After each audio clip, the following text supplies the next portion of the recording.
It's the Benz Brunani womanist. Baby boys, baby girls, you need to hear this. If sit down, receive this realness. Make sure your cup's ready for the tea, we are go sip it, yo. Hard time scrolling for your long shorts. You might learn something you never know. Collect you fine, and she's one of a kind. Don't say you're mine, say you're mine. Twin. Where have you been? Nobody knows me like you do. Nobody's gonna love me quite like you. Can't even deny it. Every time I try it, one look in my eyes, you know I'm lying. Body, skin to skin. I'm never gonna love like this again. You were made for me. Ooh, that you were made for me. Oi. Said you were made okay. for me. Okay. Yeah, I had to give you a little extra. I love how it's very R&B and gospel at the same time. Yes, I feel like the best songs, the best romantic songs should feel gospel-y, should feel like, you know, it's praise and worship of your relationship. So it should be. But no, really, Twin, where have you been? I have been around. Life has been lifing. To think that it's been how many years since I've been back on the pod? Was it since 2021 when I left? Yeah, 2021. Was it 2021? I think it was. I don't think I was on the pod in 2022. It couldn't have been. Had to be 2021. So to think over 2 years, literally, where have I been? I've been working. I've missed you guys though. I've missed being on the pod. You know, talking every week with everyone, but we were really in the midst of the pano. We were really just in Mummy's bedroom, recording away. Bedroom, just laughing, screaming, shouting, telling her to keep it down in her own home. And now I just don't even live there anymore. I've moved out. Yeah. I've got my own place now. A beautiful place at that. Thank you. You know, I do feel like I'm far away from everyone. I think that's the only thing now, that I do feel a little bit like out of the loop. You know, obviously that you've got Dapple still in your area. Yeah. And everything, but I'm just like, damn, I'm in East London now. I'm a proper East Londoner now. But I feel like it's very Pisces of you though. You have your phone on do not disturb. You've moved to East. Like you definitely wanted to make it known. I am just gonna be away from everyone. No, do you know what? It's funny because at first I was thinking, oh no, it'll be fine. Like, you know, maybe this is good for me. You know, you just go out on your own. You just, you know, do it however you can. Yeah. But then now that it's been almost 2 years, can you imagine? It's been almost 2 years since I've been living alone. Yeah. 2 years since I bought my place. And I'm just like, oh, okay. So I get why people, you know, talk about areas before they move to places. For me, it was just like, well, when you're born and bred in Peckham, and you can go and live anywhere. Yeah, true. But yeah, no, it definitely taught me. Like, I like my area. I like where I'm living, but it doesn't compare to where I grew up. Nothing compares to you, Peckham. Nothing. I mean, even Bermondsey is is that what we're calling that? Burmo? I don't know if that one's gonna stick.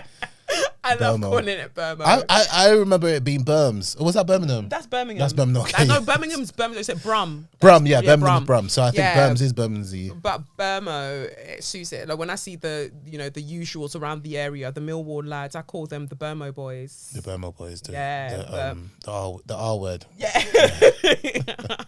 But yes, it's me, Kelechi, in a place to be, and you are listening / watching SYM, officially known as Say Your Mind, unofficially known as What? That's right, Suck Your Mum. But we have the person that you lot have been fighting me to get back. You said this show must not end if Sadiq does not grace these airwaves.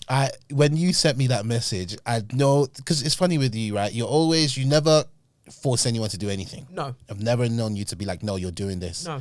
But when you sent me that message and said, can you come on the pod for the last show?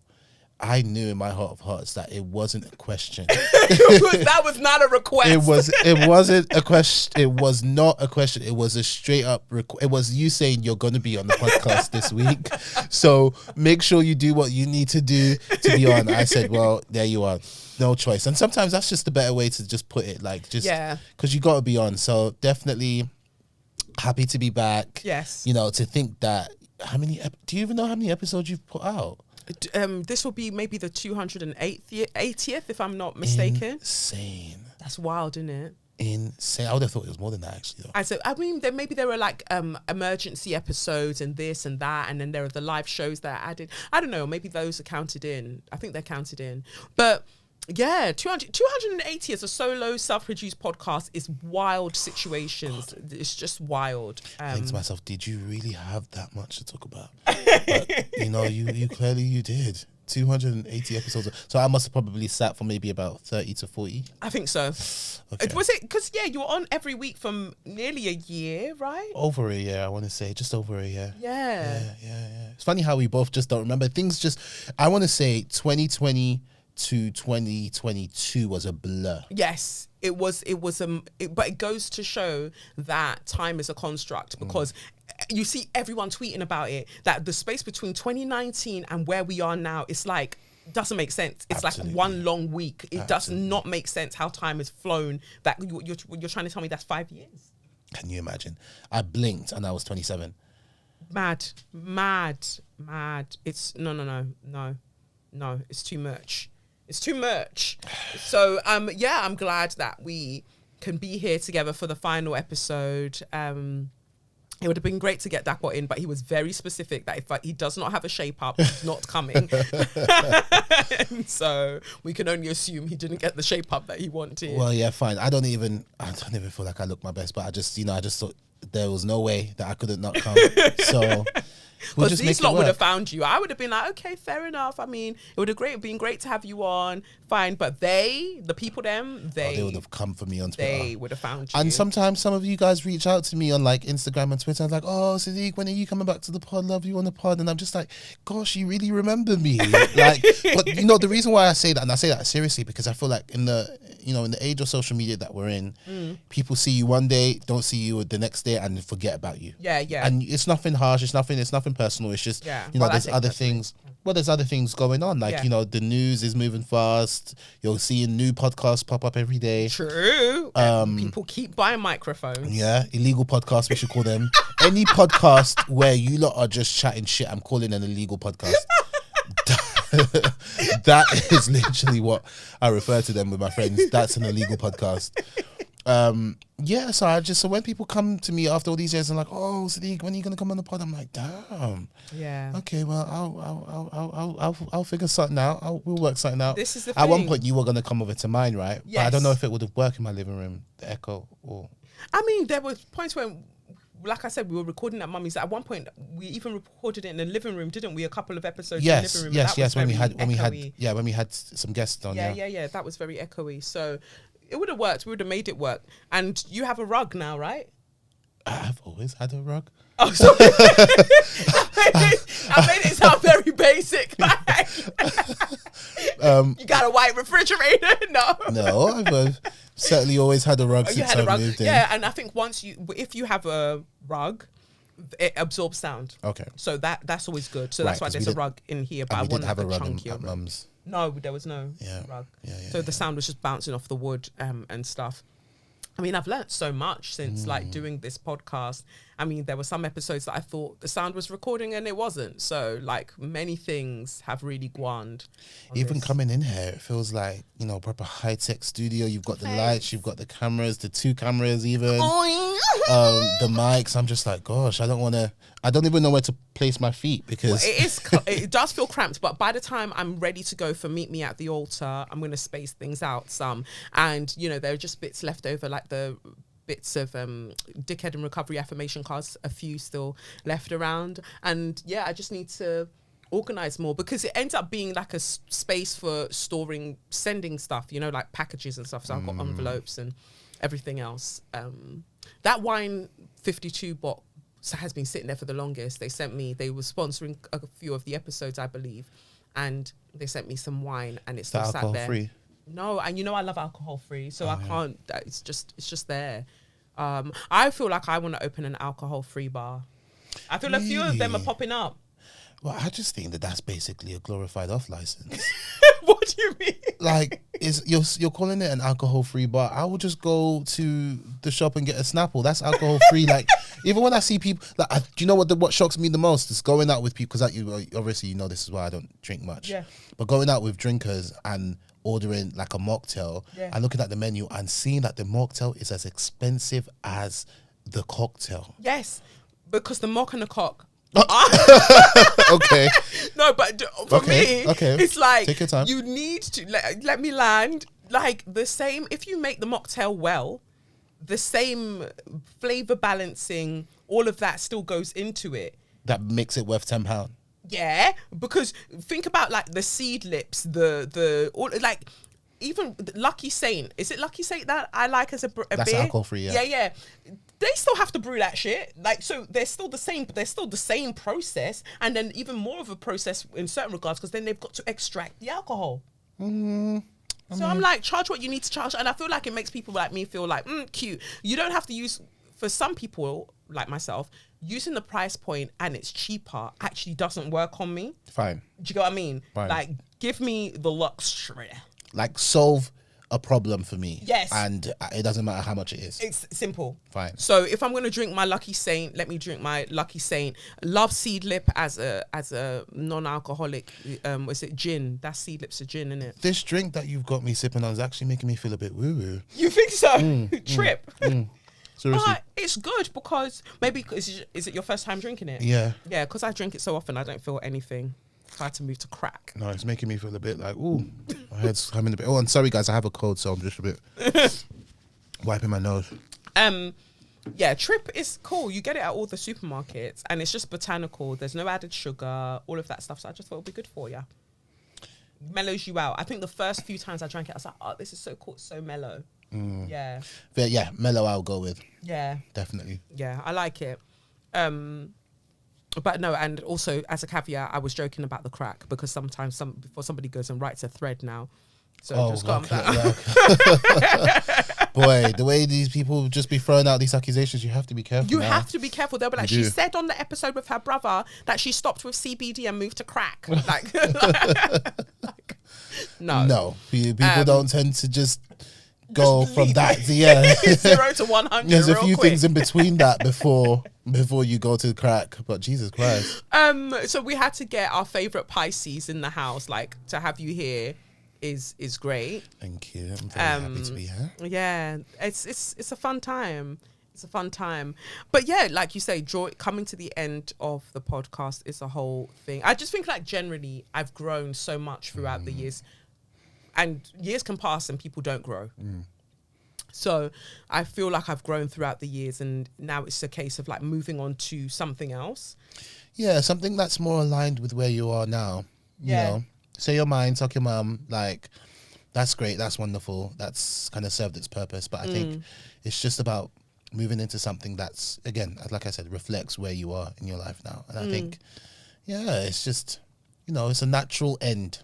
I don't think it's abrupt. I don't think it's like, you're not really going anywhere, you're still here. Yeah, I'm still about. And I think that's what it is. I'm still about. And Meet Me at the Altar, as well as Baby Girl Meets World, my two new shows. At the altar. I'm See, sure you sang that already. see, I'm sure you see, sang that see. already when you That's what it makes you do. Yeah.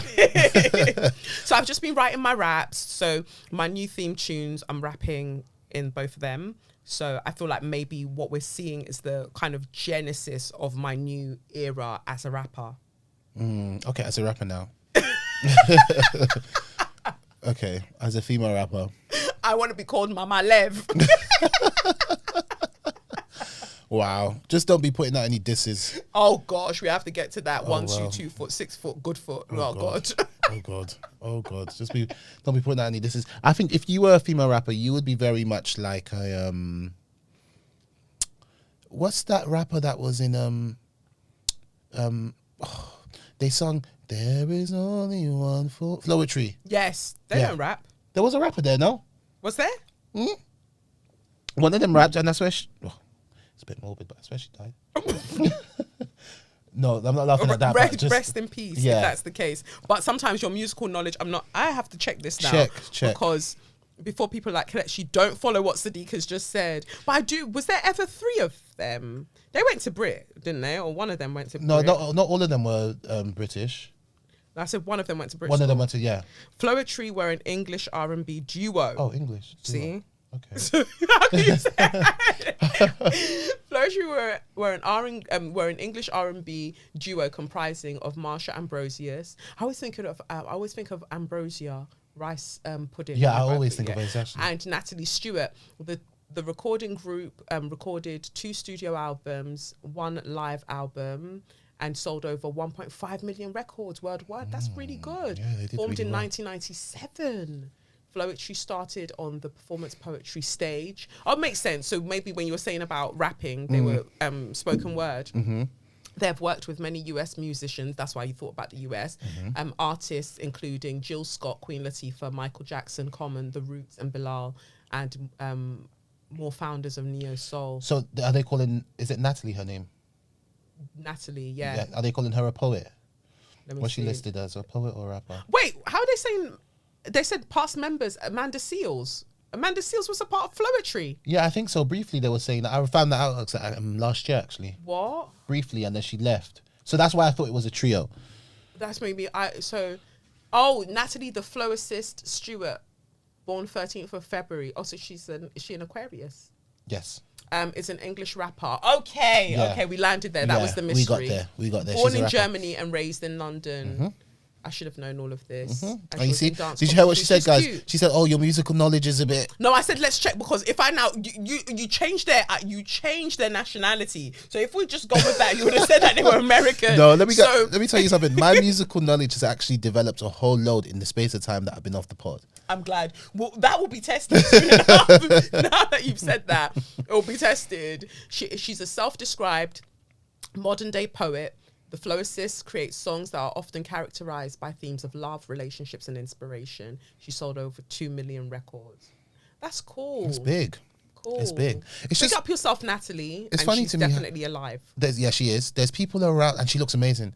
There's people around that have just done like amazing things, and they just go on to lead like normal lives. And I'm always fascinated by that. Like, you gave us something amazing. Yeah. Like, people are still talking about it to this day, but people at the same time will walk past you And let you go about your business. Go about your business. Marsha is born 8th of August, so she's a Leo. Yeah. That's a cool combo. That's such a cool combo. Leo and Aquarius. Because they're opposite signs to each other. They're sister signs. Oh, yeah. really? But then they didn't get on. Well, they're opposite signs Oh, to of course. each other. Yeah. But you did say it was a cool combo, so I was just like, okay. Yeah, because the thing is, we were talking about this, our off the pod convos about certain other people, and I was saying to you that sometimes when people have astrological conversations in their charts, right, and they're working together, they can reflect the shadow energy of that combination. Right. Every aspect in astrology is about potential. You can realize the best potential of that thing or the absolute worst potential of that thing. So when you've got that Aquarius and Leo opposition, so their suns are opposing each other, I guess in a way, people would expect you not to get along, but at the same time, opposites attract, because it became your shared destiny to do this together. Floetry, Say Yes. All you gotta do is say yes. That was a song that demanded to be birthed. So you both were the mothers, and you needed to bring that into fruition. So oppositions can bring about amazing things. But if you are not in your charts realizing the best potential of that energy, you'll do the thing, and then you'll just have to go separate ways. Right. So some people have amazing synastry together. Like on paper, on the birth chart, the two charts together, incredible. But if people aren't living to the fullest potential of their individual charts, the collective chart can't say much. Right. Well, that makes sense. Yeah. So that's what I think about. And the fact that, oppositions can feel tense, but usually oppositions are showing you your kind of mirror, and then you have to work. Like they always say that the sign opposite you has something that you need, right? So I'm a Libra sun. but I've got an Aries.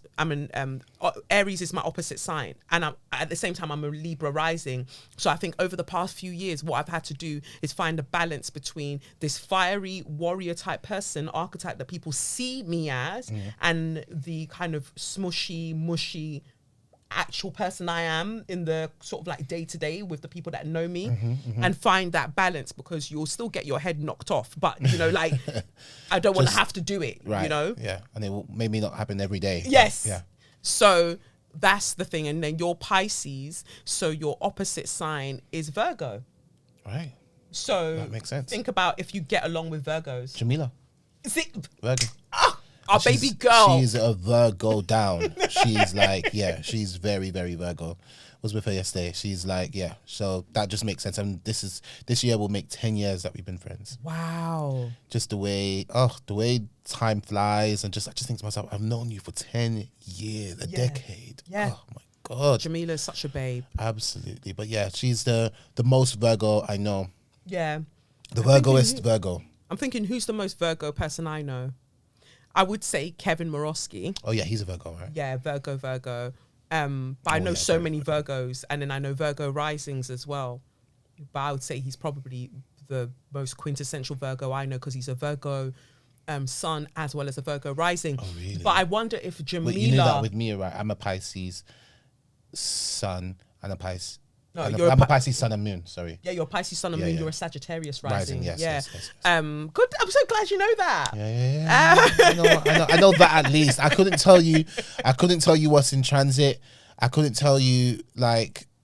Well, you've got Saturn transit happening. Yeah, I couldn't tell you any of that. Pisces. I really couldn't tell you any of that. I couldn't tell you about the houses, but I know my big three. Yeah, that's good. So. See, and that I feel like that does so much better than, oh my God, you're a Pisces. Oh my God, you're a Virgo. That's it. Like, if that's all you don't know anything. Yeah. So what I'm thinking about Jamila is, because she's so like aesthetically on point, she must have Venusian energy. Like, so I feel like she must have Libra placement somewhere, a Libra, a Taurus vibe. Like, she's got something, because she stays on the girls' necks. I can actually tell you. I've got her on CoStar. Oh! Should we? We can have a look. Well, we have to check that Jamila doesn't mind. She'll be fine. She'll be fine. Not you having people on the you need to get the pattern. The CoStar is so... I had the pattern. I don't know what happened to it. Maybe I signed because people out. usually like save it. And with the pattern, you can like look at synastry as well, like put people's charts together. I mean, they might charge you a little bit extra, but you could put people's charts together and see things. So that's one of the ones that I use, but I use other ones as well. Oh, interesting. So this is her. She's Virgo sun. Yeah. And Leo moon and a Leo rising. I said she's... what did I call her before we started recording? What did you call her? I don't remember. Star girl. Yes. She's a star girl. Like, oh my God, Jamila's about to kind of be so super famous. Really? Yeah. Oh my God, sorry. Let me just wipe my nose. So she's a Virgo sun, Leo moon. Wait, who's a Leo moon? Well, anyway, there's lots of Leo moons. Like, a lot of celebrities have Leo moons, and she's a Leo rising as well. And Pluto has gone into Aquarius, so it's opposing Leo. And we were just talking about the Aquarius and Leo dynamic with Floetry. But Pluto's gone into Aquarius, so it's opposing Leo. And I was talking about Khalees last week and her placements, right? But Pluto, the power of death and rebirth, going into Aquarius, which will be opposing her rising and her moon, means that she would just be seen more. And she's already walking in the energy of luxury. Like, Jamila loves to look great. She's always serving a look. And I believe that the people who are going to do the best over the next 20 years with this Pluto in Aquarius opposing Leo are the people who don't deny themselves the luxury of feeling great. She's got main character energy. Oh, absolutely. Right? Absolutely. And she needs to walk with that main character energy, I think it. And, you know, because... if you are then a Leo rising, and Leo is the sign of like courage as well as individuality in a certain regard, like they are the main characters. They're the only sign, Leo, that's ruled by the sun, and I called her Star Girl. That's our star. Oh, wow. The sun. But that means that they're opposing houses Aquarius that usually represents like friendships and groups of people. So if you'll be oppositional to groups of people because you're the main character. It's funny how me and her both have main character syndrome. So it's funny when you're listening to our conversations. It's like I'm talking about me, then she's talking about her. And I'm talking about me. It's just but like there's no. So if someone was watching, it's just like, okay, so who's listening? Because I'm gonna bring something up about me, and then she's gonna say, okay, well that reminds me to bring something about me, and then before you know, we both just know what's going on with each other. But I mean, in terms of any advice, you got it. You'll be fine. But I feel like I enjoy those sorts of things though, because sometimes I'm speaking to friends and I'm not asking you for advice. I don't want any advice. I'm just letting you know. And the fact of the matter is, if you dare to give me advice, I'm likely going to do the opposite of what you said. So don't waste your breath, don't waste your time. I get it, and I think that's where I'm at with it. I've learned to just listen. Yeah. This is what you got going on. Thank you. This is what you got going on. Yeah, I'm gonna just listen to it. We'll just talk through it. Yeah. But I think with you, I think you're probably one of the very few people I actually come to for advice, because again, when we look at the astrology, you've got your sun in my 12th house. Although the other day I started thinking, what if I'm not even an Aries rising? What if mummy got my birth time wrong? And I was thinking that the other day. And I'm actually a Pisces rising. Or what if I'm in an Aries? Because I feel a lot of anger sometimes. Okay. Aries, right? As in Aries rising. Because you'd still be a Pisces sun. She didn't lie about your actual day of birth. But I was thinking more of like if I'm maybe an Aries moon or something. I don't know. Well, the day that you were born, the moon was in a specific place. It's your rising sign that would change how you appear in the world. Okay. No, then I think mine's right. Yeah. I think mine's right. I think you love travel. Come on. Yes, you're always and traveling. I think with being a Sagittarius rising, people, it's sometimes a disappointment for them, but people think that I'm this lively, really, really sociable person. Yeah. And then the more you get to know me, it's like, oh, actually, he doesn't actually want to be around people. No, you don't. And that's I always realize that moment in people, and it's like, oh, you're not even okay. So you're actually okay. So this is you kind of like, yeah, this is you kind of lied about your. Someone said that personality fish. What? Because no, I see why though, because I think it depends on what sort of setting you meet me in. If you meet me outside in a social setting, you're gonna think that I'm this social, bubbly person. But when you come and chill with me at home, whew, just quiet. I wouldn't even say I'm quiet, but I like to be the listener. I like to just listen. Yeah. You tell me what's going on with you. I don't want to be the. And I think that's why our dynamic works so well, because I don't get to talk to many people. So when I get to talk to you, I'm like, and then this happened, and then this happened, and this might seem like it's not linked to this, but this is linked to that. Yeah. And so even before we started recording today, I'd given you the whole lowdown of my visit to Liverpool, because I got back this afternoon, and I'd already given you the whole lowdown, and you're the only person really that I can go on mad tangents with. And we do that a lot, yeah. We'll talk about this person, and it doesn't help, that I ask a lot of questions. You enable me. Yeah. Seriously, you be telling me about, and I'm like, oh, so how many kids you got? And I'm like, and it's got no bearing, nothing to do. I'm just also what? Oh, so they got married then. Oh wow. And then meanwhile, you're telling me someone's been murdered or something, right? Like. So you really enable me to just go off on one, whereas people will be like, can actually remember what you were initially talking about. But I think that's you probably don't remember back when we used to record. That was always how it was. You would show up to mum's house for a good 45 minutes to an hour. We're chatting away. Yeah. Like actually, sometimes we're probably chatting away things that we should keep on the pod, but we're just chatting away. And it's like, okay, yeah, now it's time to record. And I can't remember what I was going to say now. No, it's true. But I always feel like I need to get that out of the way, get the lowdown out of the way, and then we get into the things. But I have started thinking that maybe I am a Pisces rising, because I'm so sort of like dreamy and Neptunian. But no, I feel like Aries really, really fits for me. It really, really fits. And if we think about Aries rising, my 7th house would then be Libra, the house of relationships, commitments, partnerships, marriages, all of those. And then South Node moves through there. And then I had all the like divorce stuff and all of that stuff. So I feel like it tracks, like if you're trying to figure out if you've got the right rising sign, that you've got the time right, check the themes that have been happening in your life and then see if it tracks with what the current transits are. Yeah, mine definitely tracks. But I was curious, so would 5 minutes off? Yeah.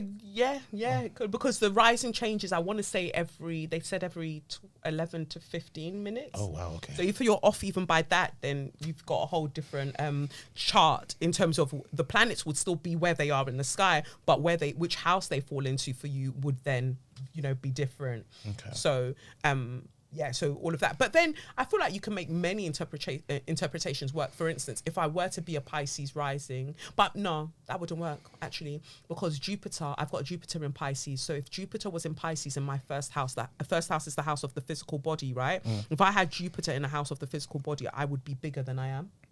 Physically? Yeah. Oh. That's how I read it. Oh, that's interesting. Yeah.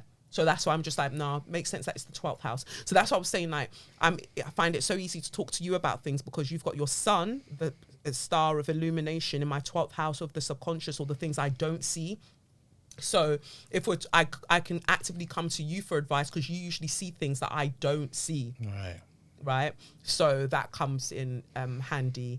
And whereas I've got like Saturn and Sagittarius, which is interesting. I've got Saturn and Sagittarius in your first house. And so being your big sister, kind of being like, oh, no. Yeah. That way. Yeah. Got this. Yeah. So it all tracks. But anyway, we should get to the things because we've been talking. Oh, yes, guys, they're probably tired of me now. No, they will never be. They will never be. But and we ended up on that from Floetry, and I said I wanted to be a rapper called Mama Lev. Mama Lev. Oh, please. Oh, please. That sounds like a restaurant. Oh, we said Mummy Mayowa. That's so sad though. No one's gonna call you Mummy Lev. Those days are gone. No, Mummy calls me Mama Lev. Oh, whenever she calls Mummy. me, she's like, "Oh, hello, Mama Lev." No, if I went to Nigeria and lived in Nigeria, they'll be calling me Mama Lev. Fair enough. Yeah, they'll be like, "Ah, Bobrisky." Bob is really serving body. Bob. I heard when Bob walks into a wedding, everything shuts down. Yo, and it shocked me. I thought Nigeria, but of all places. But this is what I'm saying about star girl quality, right? Because I think Bob is a Pisces. Oh. I think Pisces, I could be wrong, but Bob definitely has Leo placements. It's either Bob is a Leo or Pisces, but I think Pisces, because there's you always guys are still friends, right? Yeah, we're still friends. That's my boo. Bob will just be messaging you saying, "Love you." It's so funny. Bob sees everything. Yeah, I'm just happy. I'm just happy. Like, live your life, but as you say, like in Nigeria, and that's the thing, in Nigeria of all places, you're still able to kind of be like, I'm gonna do me, but obviously with security, like you sensing it, and security, but still, like you've got men, Yeah. big men who maybe have wives, kids. Yeah. They are going down on the ground to prostrate for Bobrisky. They are fighting. They are pushing through women. Bobrisky. Bob Bobrisky to take Mommy a of Lagos. Mommy of to Lagos. take a picture.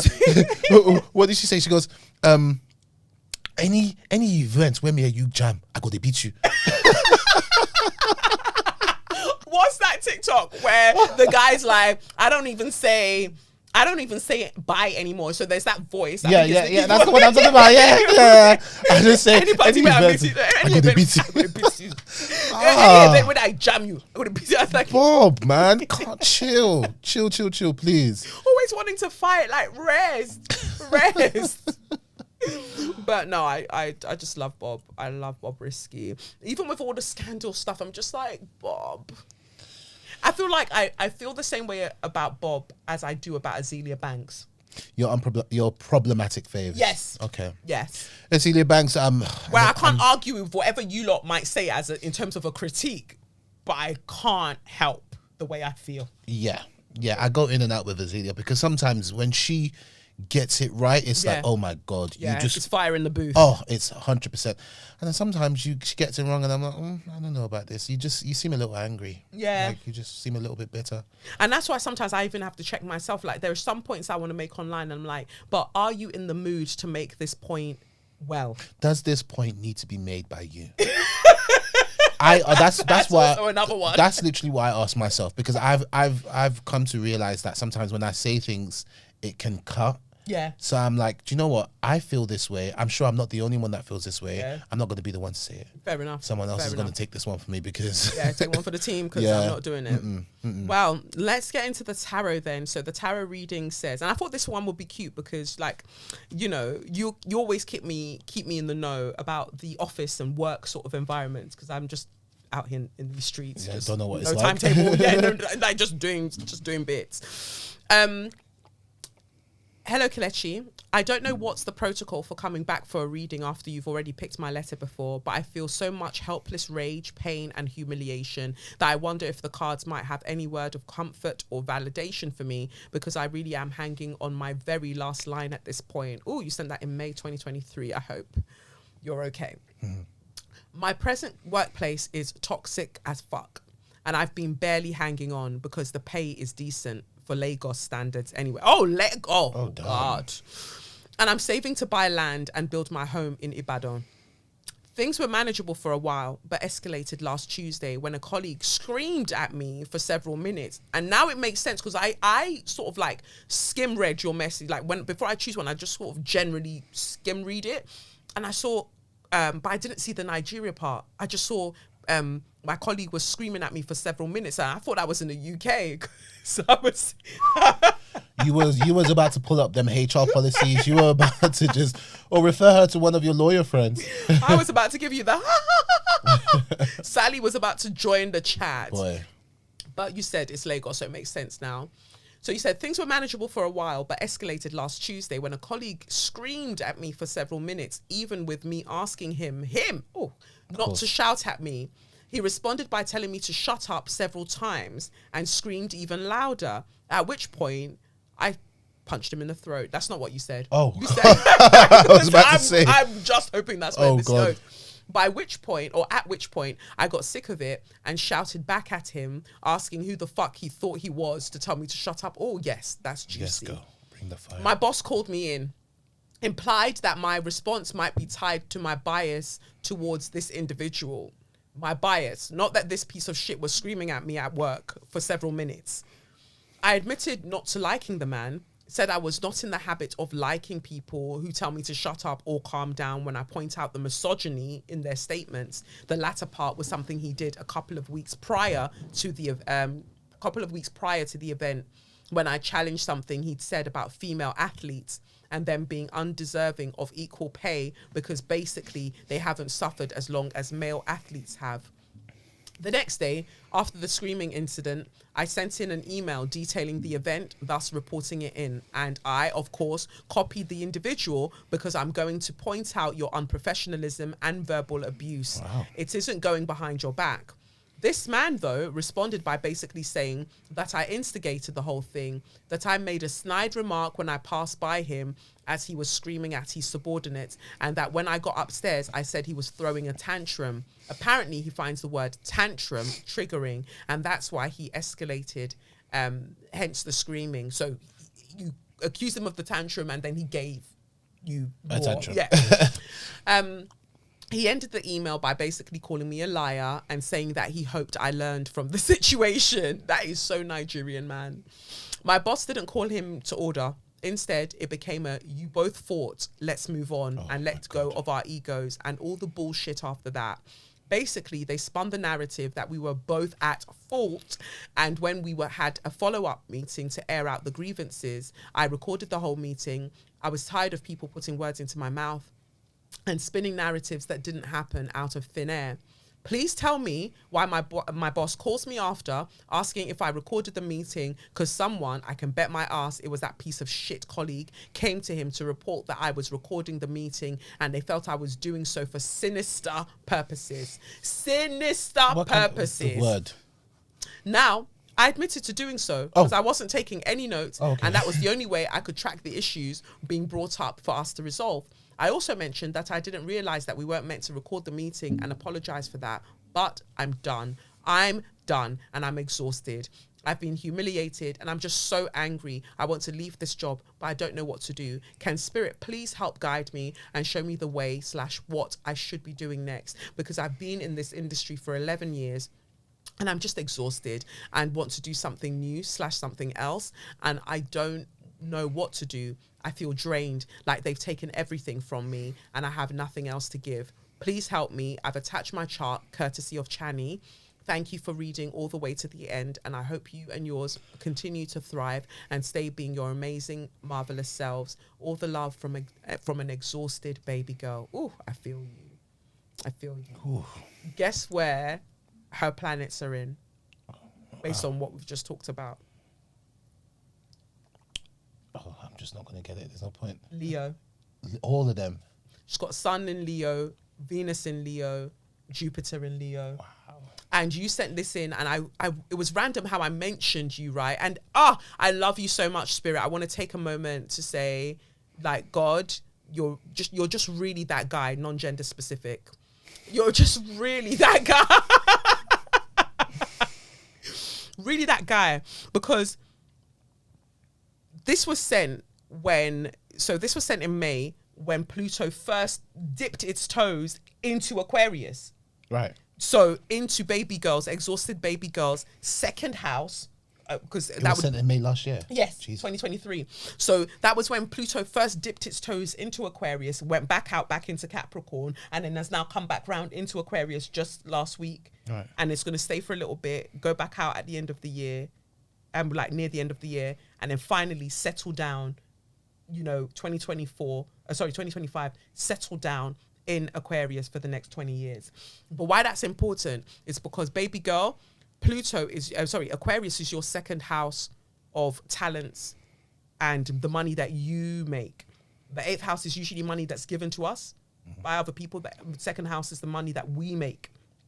And so your second house is Aquarius, and you've got your North Node in Aquarius as well. So the thing that you are, one of the assignments or the main assignments that you have to navigate in this life is how much you value your talents. Like, you have some talents that probably haven't come to the surface yet. You haven't realized just how great you are or can be at certain things. And I think here I'm getting the idea that maybe it's to do with technology, either technology and or humanitarian causes in one way, shape or form, or community focused projects.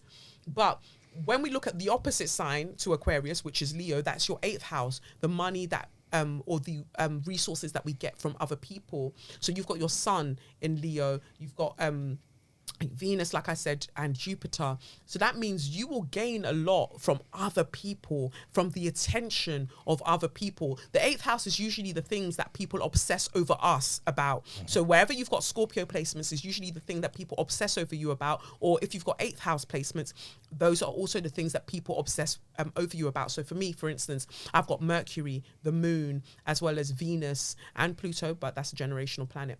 I've got Mercury, the moon, and Venus in my 8th house.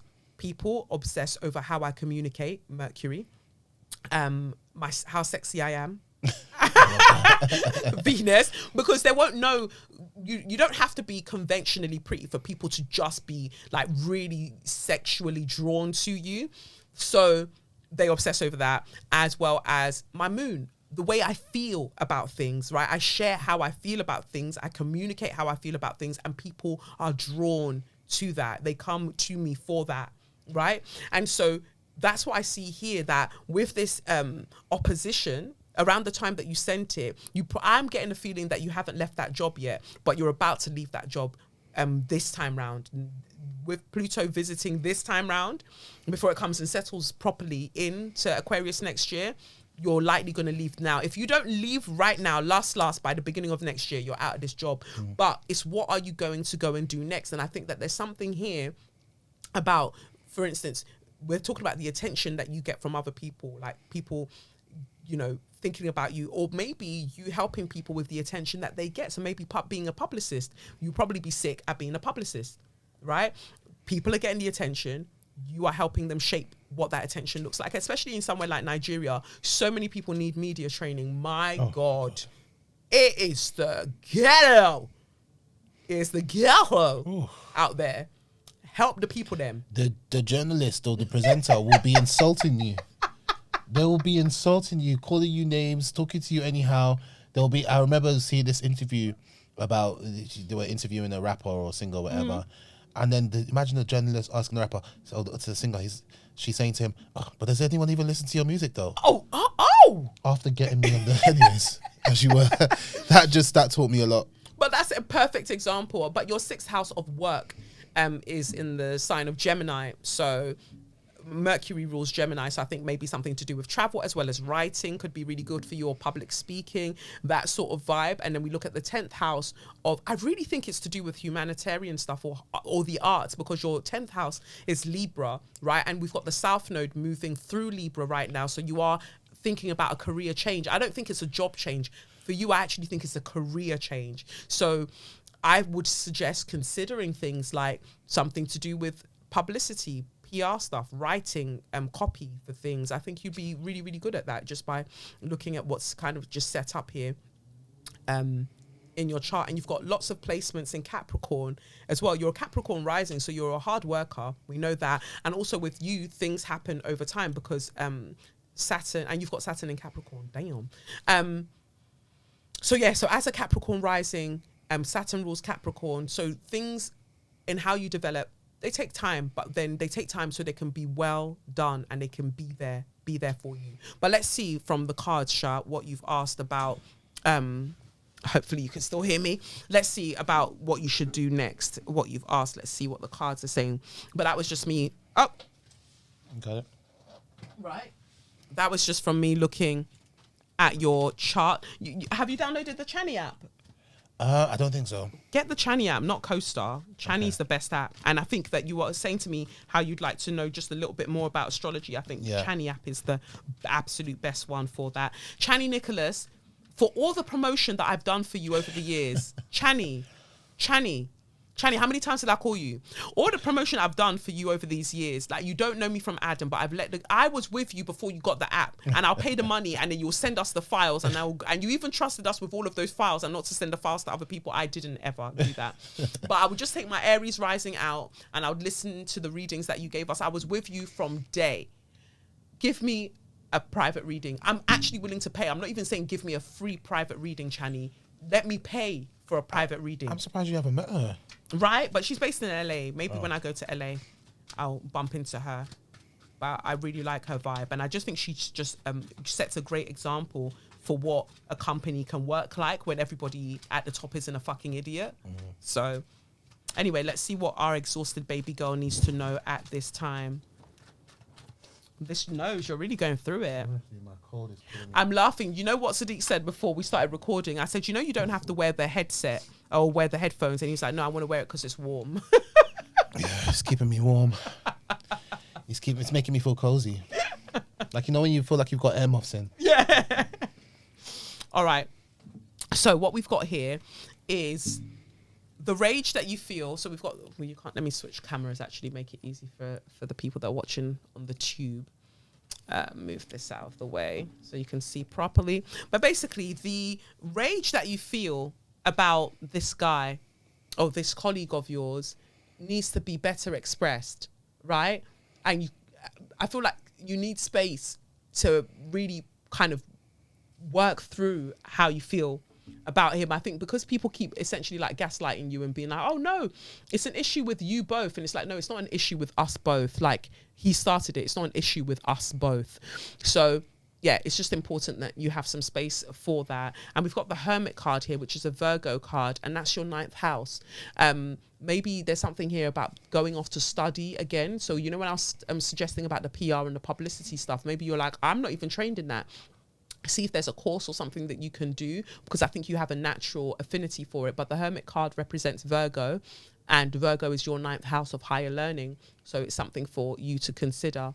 And then we've got, here we've got I think it's Virgo anyway. And then we've got the King of Swords here. Let me just make sure. What is your house? Because sometimes I just have to take a snapshot in people's. Yeah, I was right. 9th house of higher learning is where you've got Virgo. And then we've got the King of Swords here, which is this guy. I think he's a little bit older than you as well. He's just got lots of insecurities because he's intimidated by the fact that he thinks that you're more intelligent than he is, and he isn't wrong, but he's not dealing with it very well. But that's not your personal problem. He can feel how he wants to feel about that. And then you've got the High Priestess, like I said, or I was saying earlier, the High Priestess in reverse. You actually haven't realize just how talented you are yet. There's something about this situation, the fact that it's frustrating you, that's pushing you forward in terms of figuring out another talent that you hadn't realized before. You've got an amazing intuition. You're super wise and really knowledgeable. You just need the space to be able to figure out what you want to do. And I'm looking at those mushrooms around the High Priestess, and I'm thinking about maybe something to do with agriculture in the interim. Maybe you go and work at a place that's dealing with agriculture in Nigeria in some regards and helping them with their branding, because I think the agricultural sort of industry needs it. It's a big part of Nigeria, yet it's not spoken about nearly enough. But yeah, these are just general things to consider. Let's see what we've got from, oh, and it's fallen all the way over there. The Black Angel deck of cards, because I just felt drawn to pulling a card for you from here. Oh, there's some big cards. They're massive, innit? The Spirit Guide is the card that you've got. Let me actually reach for this. It's on the floor. Got it. Sorry, I'm back. All right. So the Spirit Guide is what the card that you've got. I'll just show you here. The Spirit Guide. So I'll move back to here so you can hear what it's all about. What's it all about, Alfie? The Spirit Guide. What does it want to say to you? Okay, the Sower. The Spirit Guide here says, the Spirit Guide represents enlightenment of self. You have been able to do the difficult task of sustaining your true nature over time. You know all too well that the true self is impacted by falsehoods you may have practiced over the years to survive. As a spirit guide, you have found yourself helping people remove these falsehoods. You may work as a psychotherapist, a spiritual teacher, diviner, or philosopher. I think that this is what you're meant to maybe work out, which is why we see the High Priestess. You're helping people, you know, figure out their things. You make us look at ourselves in a way that is frightening. Illuminating the soul is a phenomenal experience that you indulge in. Your capacity to help remove illusions puts you in a powerful position with others. On your waking path, you constantly look at various perspectives on life. It is this seeing process that sheds light in your life. Your heightened illumination comes from your ability to reflect upon life. Sometimes folks are not able to understand your forthrightness. You may utter an illumination and they blame you for stripping them of their beliefs. In your mind, you say, I should have left that alone. At the same time, you realize your enlightenment can be beneficial to all. People gravitate to you without realizing that they are being pulled by their desire to be more honest with themselves. You may be attacked for your actions, causing you to feel hurt and ostracized. On the sleeping path, you have illusions about the enlightened states of being. You may feel right about something or someone, or feel as an authority or expert, leaving little room for discovery. You find little patience with those who seem unenlightened. You may find yourself judging others according to where you feel you are on the continuum of being enlightened. This self-righteous stance can keep you isolated from others or cause you to waste energy by involving yourself with spiritual competition. Ooh. Enlightenment is less about knowing what is right or wrong or having transcended the frailties of being human. Enlightenment is more about being aware of the nature of life, being awakened to life in each moment.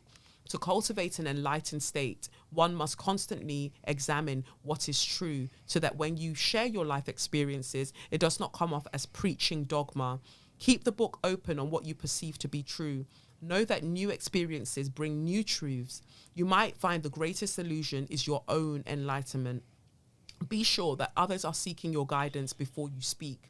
Watch for impatience and arrogance. Remember the beginnings of your own journey towards wisdom and the confusion you felt at the mistakes you made. A fixed mind will keep you from having the heart to see anything. Watch for any projections of holier than thou. Self-righteousness or appearing to be more right than others. Refrain from making others feel small and insignificant so that you appear large. Your light is profound. And that's with that Leo 8th house. I was also dragged there with you. Don't worry, that was a communal dragging.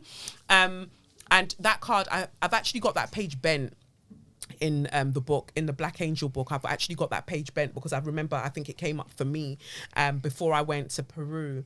And it was something I had to look at. Like, why do I need you to know that I'm right about this thing? What do I get out of you knowing that I'm right about this thing? What is right? What is even wrong? Like, let me not force it. And moving with more compassion with people. So I say that because when that wolf card came out about balancing out the energy, when I was showing you about this rage that you feel with this guy, there has to be a balance there, that where you can let other people be right. And I feel like it's really necessary for your mental health in a space like Nigeria that is so deeply patriarchal and misogynistic that if you want to battle to the ground over every fucking issue, you will run yourself down. So there has to be a part of you that lets other people be right, because you already know what the truth of the situation is, and this guy isn't going to change his mind anytime soon. And if we go back to what you said when you called his behavior a tantrum, and he literally then went into more of a tantrum, that word that you used about triggering him is because a lot of men are still boys, especially in Nigeria. They weren't really taught emotional regulation. They weren't taught how to self-regulate with it. I'd even say West African men, they're not really taught how to self-regulate because their parents or how they were raised meant that they were just allowed to feel whatever they wanted to feel because boys will be boys. And so they don't know how to self-soothe in a manner that isn't disrespectful, that isn't harmful to themselves in certain regards, or isn't just them repressing, pushing down their emotions. So when they go to express an emotion, it will usually be a negative one and in a very big way. So that word tantrum would have hit the child in him, a child that was not taught how to self-regulate. But I'm not saying all of that to tell you that that's your fucking problem. That's not a you problem. That's a him problem. But it's just to note these people that you're around. In Kenya, currently, they're having protests against the violence against women. Women are being murdered left, right, and center in Kenya because, again, we come back to this whole thing that I'm saying about men aren't being taught any sort of self-regulation, but they're taught that they can speak to women in any sort of way and it's going to fly. If this Pluto in Aquarius means that women gather up together, teach each other self-defense and start killing you, or what will you now do? How will you explain yourself to Slumflower? Like, you really need to start thinking about the ways that you're behaving. As in the men, really start thinking about the ways that you're behaving, because some of you are really lucky that you'll come across women who have emotionally regulated enough that they haven't come to slap, like to just slap you around the throat. Oh, no, slap your face and punch you in the throat. That's what I wanted to say, because it was a very specific visual. But for you, I'm just like, look, especially in the workplace, I've heard of so many different workplaces in Nigeria where the women are going through it because men who don't really know which way up and which way is down feel that by the mere virtue of being a man, they can talk to you wreck and there's nothing that's going to happen from it. You need to be in an environment where you're more in control of your work, your working environment, your day-to-day. And that's what I'm thinking that you should consider, if you can, doing some kind of online course if you don't know much about publicity and PR currently, or maybe it is writing that you want to do. Maybe it's journalism that you're in, actually, when I think about it. But whatever it is, moving into a space where you can do it and you're not having to deal with this so directly. You're still going to have to deal with it because #Nigeria, but you're going to deal with it in a way that is safer for your mental health. So I hope that helps. Do you have anything to add? No, I think you literally hit the nail on the damn head. Like, I knew that working in Nigeria was hell when a friend told me that you have to call your boss mommy or daddy. I was like, that is when I knew that working in Nigeria was hell. And do you know, sometimes, because I've got quite a few Nigerian friends, sometimes I just feel bad. I just think to myself, so really and truly, what this life is about is actually a bit of luck as to where you're born and where you're based. Yes. Because I could not imagine me working in that environment that she describes with my personality. I would either kill or be killed. right? No, it's like, seriously, you walk into somewhere and then maybe you walk past your boss and your boss calls you back and says, can't you greet? Are you insane? Like, it's just so...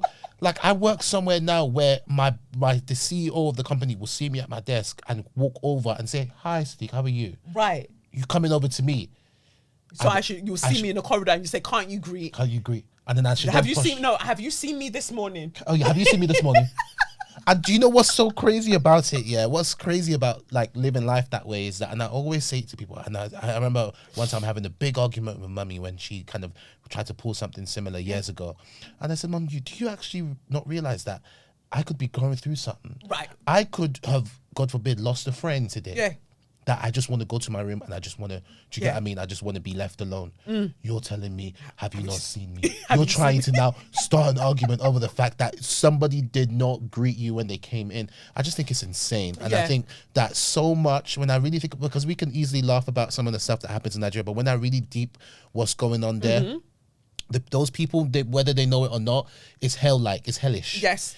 And I just don't think it's fair and it's hellish for people. But then when you now think about women, I think, oh my gosh, like if you're there, then, and it's funny because all the people that I know that are there, everything is always about finding a way out. Yes.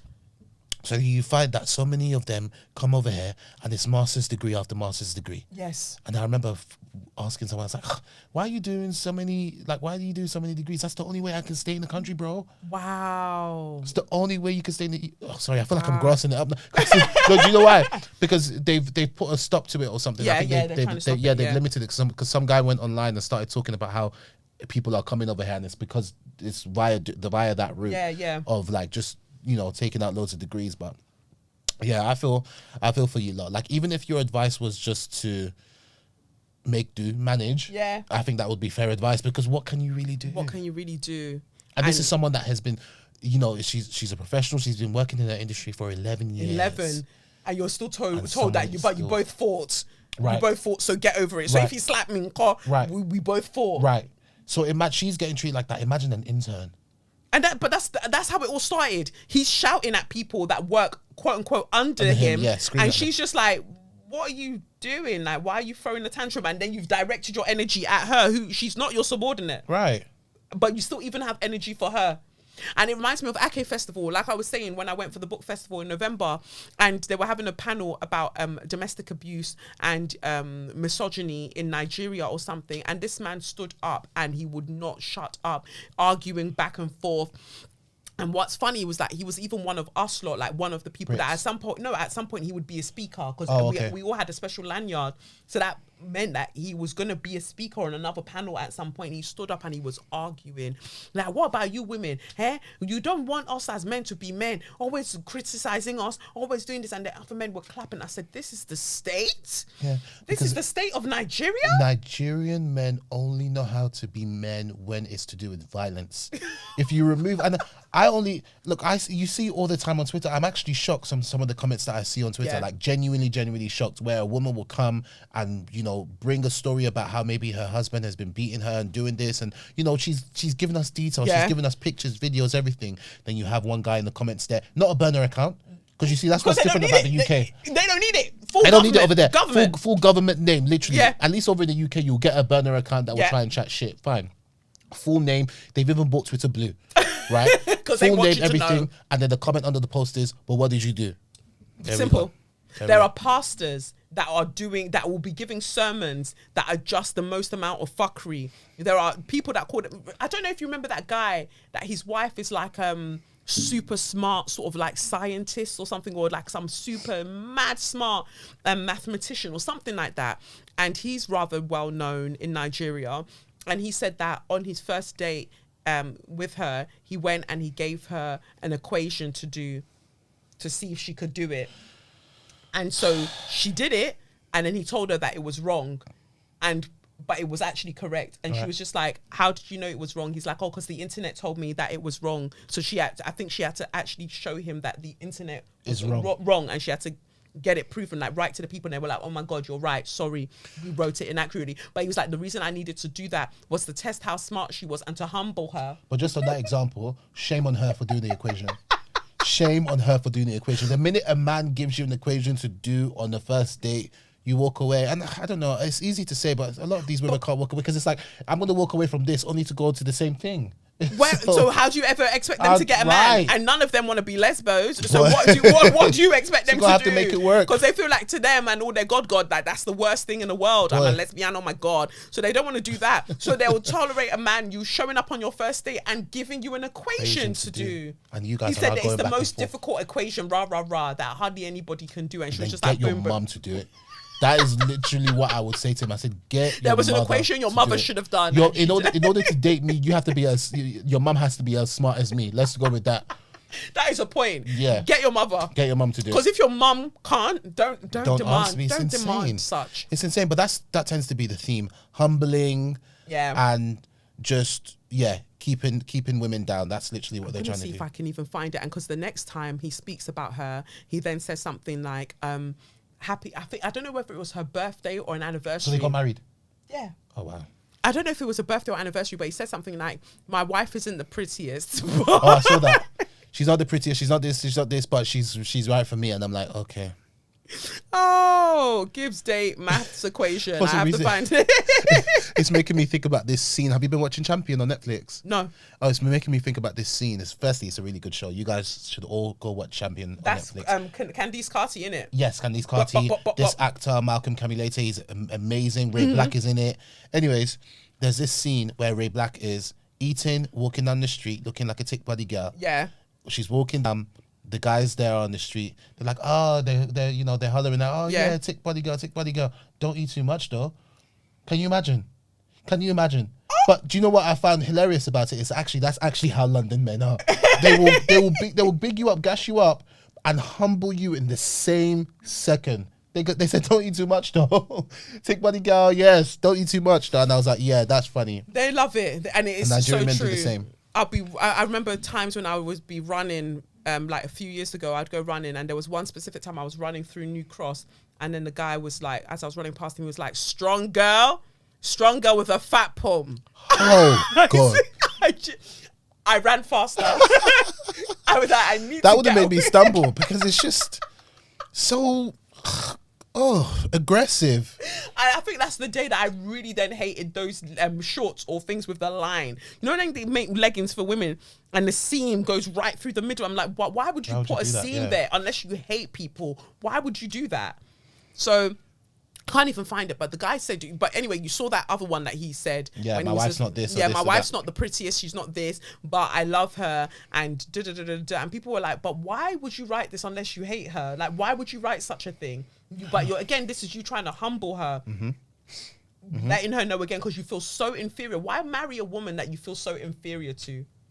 And I tell you, people are managing in this life. People are they're just taking whatever they can get. And I just never want to be in that situation. But if you're taking whatever you can get, please don't get on social media and try to sell it to me like it's a great thing. Yeah. And that's the thing. A lot of Nigerian women, I think, because of the ways that they're raised, and they're raised in pick-meism before anything else. The actual religion in Nigeria is pick-meism. Amongst the black diaspora or West African diaspora, the religion is pick-meism. I agree. And so they will do anything to perform being a pick-me. Yes. And then you'll now get online and then you'll be doing up me and my family, but you're miserable. You're absolutely miserable. So why don't you just save the post? Like, just be miserable and quiet. Just in be silence. quietly miserable. It's fine.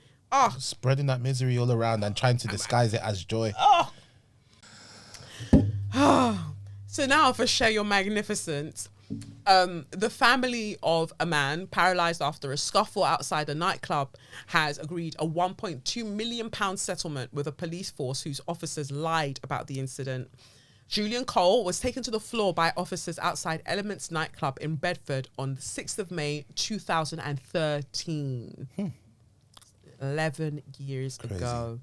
The 19-year-old, that's when you snatched his life from him, made him paralyzed. The 19-year-old had been trying to get back into the venue after being refused a refund when he was ejected. Mr. Cole, now 30, was left with a broken neck and damage to his spinal cord, which caused brain damage. His family agreed an out-of-court deal with Bedfordshire Police, in which the force did not accept liability. No. And it has been approved, but I don't know if I could take the money. No. At 1.2 ain't even enough. I'm sorry. No. And it has been approved by the High Court in London. Mr. Justice Martin Spencer said he had no hesitation whatever in approving the settlement. The matter was compounded by a concerted attempt on behalf of the police officers involved to falsify their account of events. That's more of a reason why you can't say that they can leave without accountability. Strange. Anyway, maybe this should have gone in Straw of the Week. I don't know. First year University of Bedfordshire student Mr. Cole, then aged 19, had gone to the nightclub on the Sunday with friends, but was ejected through a side door in the early hours of Monday. When he was arrested, he had been trying to get back into the venue after being refused a refund. In 2018, a police misconduct hearing found 3 officers lied in their statements about Mr. Cole's condition during his arrest. They had claimed Mr. Cole had been able to walk and get into the police van, but CCTV showed he had to be carried with his legs dragging on the ground and head hanging down. Wow. That's what he looked like before. Wow. And then that's him now. That's crazy. Because of that? Yeah. Yeah. Mr. Cole's mother, Claudia, wept during the High Court hearing, which she attended with his brother, Claude. Angus McCullough, KC, representing the family, said the settlement represented a substantial top-up in terms of additional care, therapies and equipment. The judge said that a representative for the Chief Constable of Bedfordshire Police had expressed his regret and apology at a meeting in 2020. But if you're not taking accountability, why are you saying sorry? Why are you saying sorry? What are you apologising for? Because apparently you did nothing wrong. That makes my belly turn a little bit. Like, what the hell? Bedfordshire Police has been approached for comment, but obviously they said nothing. So I guess I put it in Show Your Magnificence because I was just like, okay, you got something out of the police in terms of that 1.2 million, but in the grand scheme of how much you would have spent throughout the years since they did this to Julian in 2013, how much have you spent since then? And what would this cover? And this doesn't bring his life in the way that he knew it back. He used to be an athlete, all of those things snatched away from him. And then we're finding a continuous theme with police officers lying. Zaina Iman, they lied about her as well when they took her out of her home during lockdown. Remember that whole situation, putting her in a police van and then drugging her? Like this, they keep talking about the gang matrix. The police are the biggest gang Since day. Like what? So to Julian's family, if you say this is, I guess that's why I put it in Show Your Magnificence, because sometimes it's a grey sort of area.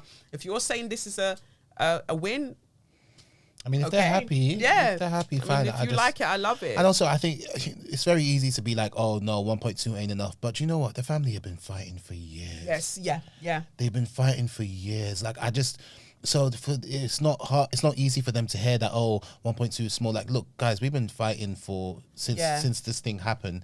So I'm sure they're just happy to put it to rest. Yeah. You know, they can sort of, pay back whatever they've had to fork out to look after him. But really it's just a tragedy. Really, I was thinking about that situation of these two athletes, athlete parents. Oh, Bianca and Ricardo. Ricardo, yes. That they accused of having weed in the car. Yeah. And I was like, and they dragging them up in front of their child. Yes. Are you fine? And they were lying. Yeah. Like you said. Still to this day, I don't think they've still vexed. Yeah. No, they're vexed because they had to apologise. It got dealt with in court. Oh, okay. Did they get money? I don't know. Okay. Yeah. I don't know. But yeah, I feel like a lot of things at the moment, I can't quite call if it's good news or not. Do you get what I mean? It's like in one regard, I hear it. And in another regard, like what have we done? And a similar thing, for Show Your Magnificence, 2 slaps on your chest. South Africa took Israel to court, right? Oh, yes. The whole thing's been going on for a while now. Right. And so, pardon me, the other day, January 26th, he says here, breaking news, the International Court of Justice has ordered Israel to take steps to limit harm to Palestinians in Gaza in a case brought by South Africa that alleges the country is committing genocide. And so I read that and I was just like, this is great. Like, they're being held to account. This is great. And actual Palestinians in Palestine were like, fuck that. Like their thing is like, well, we haven't, tell them to ceasefire. Like literally, that's what they need to do. Yeah, say ceasefire. Not limit harm. Not kill 100 people instead of 200. Right. You're saying limit harm. Make sure that they have access to food and water. Make sure this. Make sure that. And make sure because there's a risk of genocide. Well, over 23,000 people have died. So I think that the risk is very much risky. We're in it now. Right. There's no risk of it. It's like looking at a burning building and being like, oh, there might be a risk of a fire. Fam, it's burning. Right. So, yeah. I understand the frustration of the Palestinians. I was just flabbergasted that black people who are not there and they're over here are saying to them lot, you should be glad. Like it's a step in the right direction. Bro, like they could step out or not step out and get bombed right this moment. You're not the one that's going to tell them what is a victory for them and what isn't. Absolutely. But then I would maintain that if such a ruling can happen at this time, that's a positive. It's a positive. It's way more positive than it is negative. I do appreciate that. Yeah, Of course, yeah. I'm not living in Palestine. I can't be like, I do get that. But I think what needs to happen is that people need to slowly, they're going to, I guess, slowly wake up to the madness that has been happening. Yeah. Like last year for me was just insane. Like I had never seen, up until 2023, I was telling my colleague, up until 2023, I had never seen a picture or a video of a dead child. Yeah. Never seen it. And now I've seen so many in bags, in just there. Some of them you're like, why do they look asleep? Like I don't see anything on there, but they're like, because they exploded from the inside, or they imploded, right? Because of the pressure of the nearby bombs, they imploded. So that's why they look asleep. And I think about that, and I think, how does that not radicalize you? How does that not make you think like, fuck these governments, like truly, honestly, deeply? Like how would it not make you feel that way? And so people, on another side, people were like, look, the ICJ, the International Court of Justice, has phrased it that way because you can't, if you follow what they've written, you can't continue doing what you're doing. If you follow everything to the letter that they've put there, you can't actually continue what you're doing. Therefore, it is a ceasefire. Yeah, what they're technically saying, but they're not saying ceasefire. Right. So, but then I also learned that Israel don't necessarily need to listen, right? And that's what people are coming down to. They're like, unless you say it like full force, these countries that are supporting them, they can't yet be called. They can't yet be officially referred to as being complicit in war crimes, right? Unless you say it the way that you need to say it. Right. Right now, you're just giving everybody a light pamming, like, guys, like, stop doing this, naughty. Right.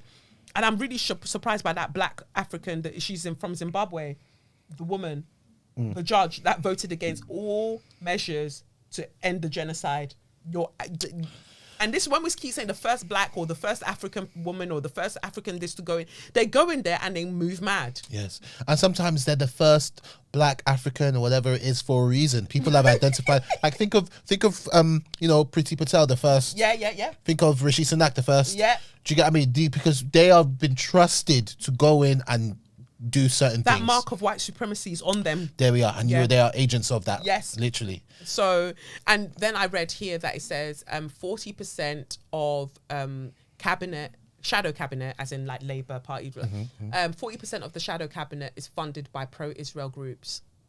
That explains a lot. It explains a lot. I always felt that when I was seeing people, saying they're wishy-washy posts doing pro-Israel, pro this, I'm just like, anyone that's doing that, you obviously have a financial interest.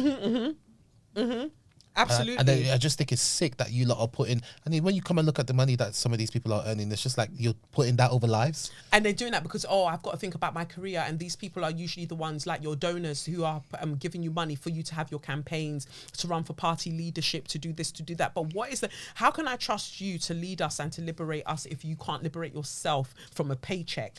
You're taking blood money. Oh, it's mad. So that's all I had for Share Your Magnificence, where it's one of those things where I think that an aspect of it is great, like it sets a sort of like a precedent, but I don't know if all of it is great. Right. But it's a step in the right direction-ish. And it's funny that, like we say, there are certain things that people aren't wanting to speak up about, but they can speak up. We're moving into So You Mad now about Margot Robbie and Greta not getting nominated at the Oscars for Barbie, but Ryan Reynolds did. They were very vocal about that. I saw someone say, not Ryan Reynolds, is it Ryan Reynolds? What's the Ryan Gosling. There's so many Ryans. Yeah, there's quite a few. Yeah, Ryan Gosling. All white. Yeah. But someone was like, the fact that Ryan got nominated is proof of the message of Barbie, and I just thought, I don't think Ryan should have been nominated too. Mm-hmm. I haven't watched it, but I don't think it was a great film. No, I haven't watched it, I haven't watched it. I haven't watched it, and I think would be a good watch. Yeah. But I can already tell. Oscar worthy? No, it's not. None of those performances are Oscar worthy. I don't think that. I think if we sat Margot Robbie down and said, what was your hardest performance, Barbie wouldn't be anywhere near. No, I loved her as Harlequin though. She was amazing as Harley Quinn. Yeah. Like if she could get an Oscar for that, then fine. Did she get something for that? I don't no. But we know She's that she decorated. gets awards. Yeah, Yeah, she gets awards. So she's but for me, we could have this conversation if it wasn't for the fact that there is a genocide happening, and Hillary Clinton could really stretch her thin lips to put out a tweet saying, "Oh, Margot and Greta, I feel for you." Very much like our sisterhood. I know what it is to deal in a male dominant. Yeah, and then she put hashtag Hillary Barbie. I didn't even see, but do you know what's making me laugh? Have you seen that video of Tokyo Tony? Tokyo Tony. She is killing me on TikTok. she is, before I even go on, I want to say Tokyo Tony is she is the lowest vibrational person I've ever come across in my life. Absolutely. When we were talking about problematic, she's not even a fave. She's just problematic. She is but I to can't the bone. stop watching. I can't. I'm addicted to it. She said, and Hillary Clinton, well, she's not going to have much to say after this. I just thought, do you understand, Tokyo Tony, that aside from you being mentally ill, you're also saying these things drugged up. Yes. Like, she's got some real issues. So when you said Hillary Clinton, it just made me think, like, why did she even mention her? But yes, Hillary Clinton. She mentioned her like they're in personal beef Can you imagine? together. And she's like, and and the people and Hollywood don't want you to know. Right. But I know. Tokyo Tony. Yeah. Tokyo Tony, the chosen one out of all of these people, they told Tokyo Tony. I said, okay. And so every day you keep coming and switching this camera back on. Okay. Like, she really needs to stop. But Hillary Clinton, I've always just gotten some really dark energy from her. Yeah. Really dark energy. I remember when she was running against Trump, I just thought, I want both of you to, like, not be here. Yeah, just don't do it. But I feel like Trump is actually going to come back heavy. Because, he's coming back. Because Biden, he ain't got it. You can have all the facelifts in the world, baby. Like, it's not. That's what I really find interesting about American politics. Well, some of you may not know, but I actually studied US politics in uni. Indeed. But there was a theory that the US government tends to go from hard to soft, right? So you get Barack Obama. Yeah. After Barack Obama, who do you get? Trump. Yeah. You get Trump. After Trump, who do you get? Biden. Yeah. You get Biden. Who are you going to get after that? Trump. Most likely Trump. Like, the people just need to feel both sides. Yeah. It really feels like. So I definitely know that whoever's coming in next is not going to be soft. Yeah, and it's the same. It's two sides of the same white supremacist coin, because Obama also killed. And that's what people are talking about now. A lot of black people are airing their frustrations out. Like, now that we're in 2024, we actually don't know the difference between the Republicans and the Democrats. Exactly. So all of this baseless, remember to vote, the lesser of two evils, remember to vote. It's only when we can vote them in that we can hold them accountable. Bitch, you can't hold any of them accountable. No. And Trump was a clear example of that. Yes. Congress, all of them lot could not chat to him. And then when them lot came and stormed Congress, on the 6th of January, what have you done about that since? A man with a mugshot could potentially be president again. He said, grab them by the pussy, and you voted him in the first time. Now he's been dragged from court to court by his toupee, and you're still... He's been ordered to pay 81 million to a lady. What? Yes, just in the last couple of days, he's had to pay 81 million to this lady for a defamation case or something. But I don't even think he's got money like that. Oh no, he's still definitely 81 million. Yes, 81 million. 81 million. Hell. But this is somebody that you'll have as president. And you've got... I'm sure he'll invite Andrew Tate on the first day. He will do whatever he likes. And it's quite concerning actually now to see black people turn around and be like, actually, Trump ain't... You should go see it on TikTok. You got lots of black people saying they're voting Trump. But I get it, because at the end of the day, he lets them in the White House. Lil Wayne, did not get him... Kodak Black, that is. No, Lil Wayne loves him as well. Oh, no, Lil Wayne, he released Kodak Black. He pardoned Kodak Black. Yeah. And Lil Wayne, Kodak Black, heaven forbid, not Method Man. What? There was another one that all of them started fucking with him. Yeah. Timberland. They all started, or whoever. And then I think I just about over giving you. Chrisette Michelle. Yeah.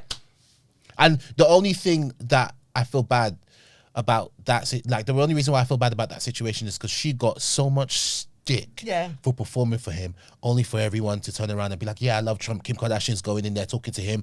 I was thinking about her just now. You've got all of these people going in, and look at her career now. Yeah. Or because, well, she still shouldn't have done it, but I don't think she deserved any flack for it. Yeah, Like, the same sorry, energy. I'm just, Give everybody the same energy, basically. yeah, but in my opinion, it was a gig. Yeah. She didn't say, I want to go and perform for Donald Trump. You lot approached her, and you lot approached her after 12 people said no. But that's more of a reason why she should not have. Like 12 people said no before Yeah, you. maybe I guess so. Then But again, when I you need don't the have money. money, Yeah, I need the money. Yeah, No one's. No, if I don't perform for Trump, you lot aren't going to give me the money he was going to give me. Do you get what I mean? So why should I? And it's not like she went. And integrity is so overrated. I'm so sorry. It's so overrated. She didn't write a new song for him. She went and performed her Blackity Black songs. Yes. And did whatever she needed to do. She sang in her Blackity Black way, and she moved away. And then Tiwa Savage did the coronation, didn't she? Yeah, there you are. I always find that these things is to do with the time, and it's to do with who's making the noise. Yeah. And like looking back on it, it was just bad timing on her part, but she definitely didn't deserve any of that flack. She wasn't even like a outright Trump supporter before the fact. But then we all knew that they were looking for someone to perform. Right, but it legitimizes it by you performing, is what people are saying. The votes have legitimized it. Like, this is what he's already there. Yeah. He's already there. It's the White House. Like, and that's what I find interesting. Like, Trump didn't know who Chrisette Michelle was. No. And actually, fun. Let me tell you even something even funnier. If I go to him now, 2024, and say, who is Chrisette Michelle, he still wouldn't know. And yet you got flogged on his behalf. There we go. And now people are even rocking with him. That red, what's it? Sexy Red. She likes him. Yeah, I think a lot of people say it to look cool. I don't think half of the people that say they like Trump will vote for him. I think it's now become a cool thing where he's become this icon of like, but I think I don't give a fuck icon. Right, but I think we're underestimating them because to get a chance, and the thing is, his people will utilize that. Oh, they have been. Right? And so it's just interesting times. I forgot to say baby girl, exhausted baby girl from the reading earlier. One of the cards that fell out, I've just seen it on the floor now. It's the 9 of Pentacles.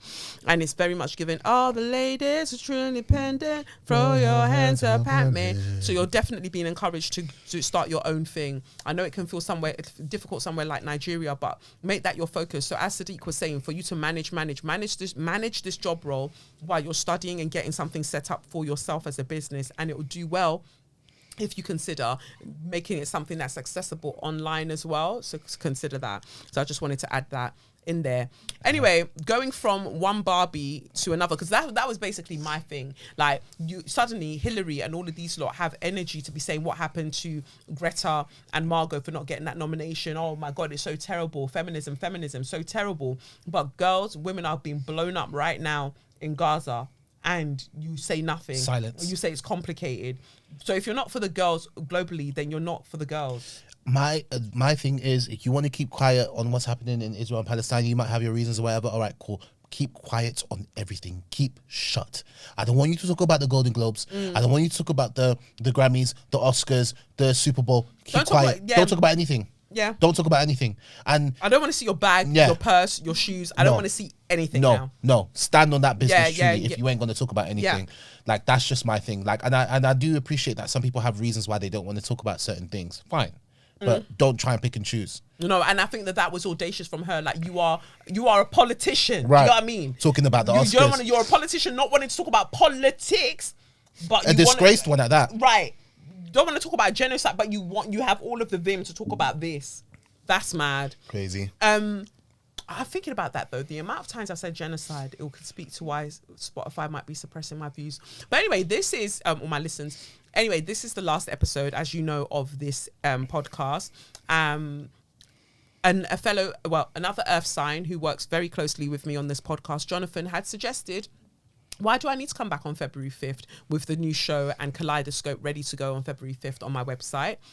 Instead, I'm going for the day of the leap year, 29th of February. So join me on my website, 29th of February for Kaleidoscope. You could go and check it now. Like, the page is up in terms of Kaleidoscope, so to tell you that it's coming. But when you go back onto that very same page on the 29th of Feb, you'll be able to click, go to the members area and do your thing, and we'll be good to go. So just letting you know that 29th of Feb.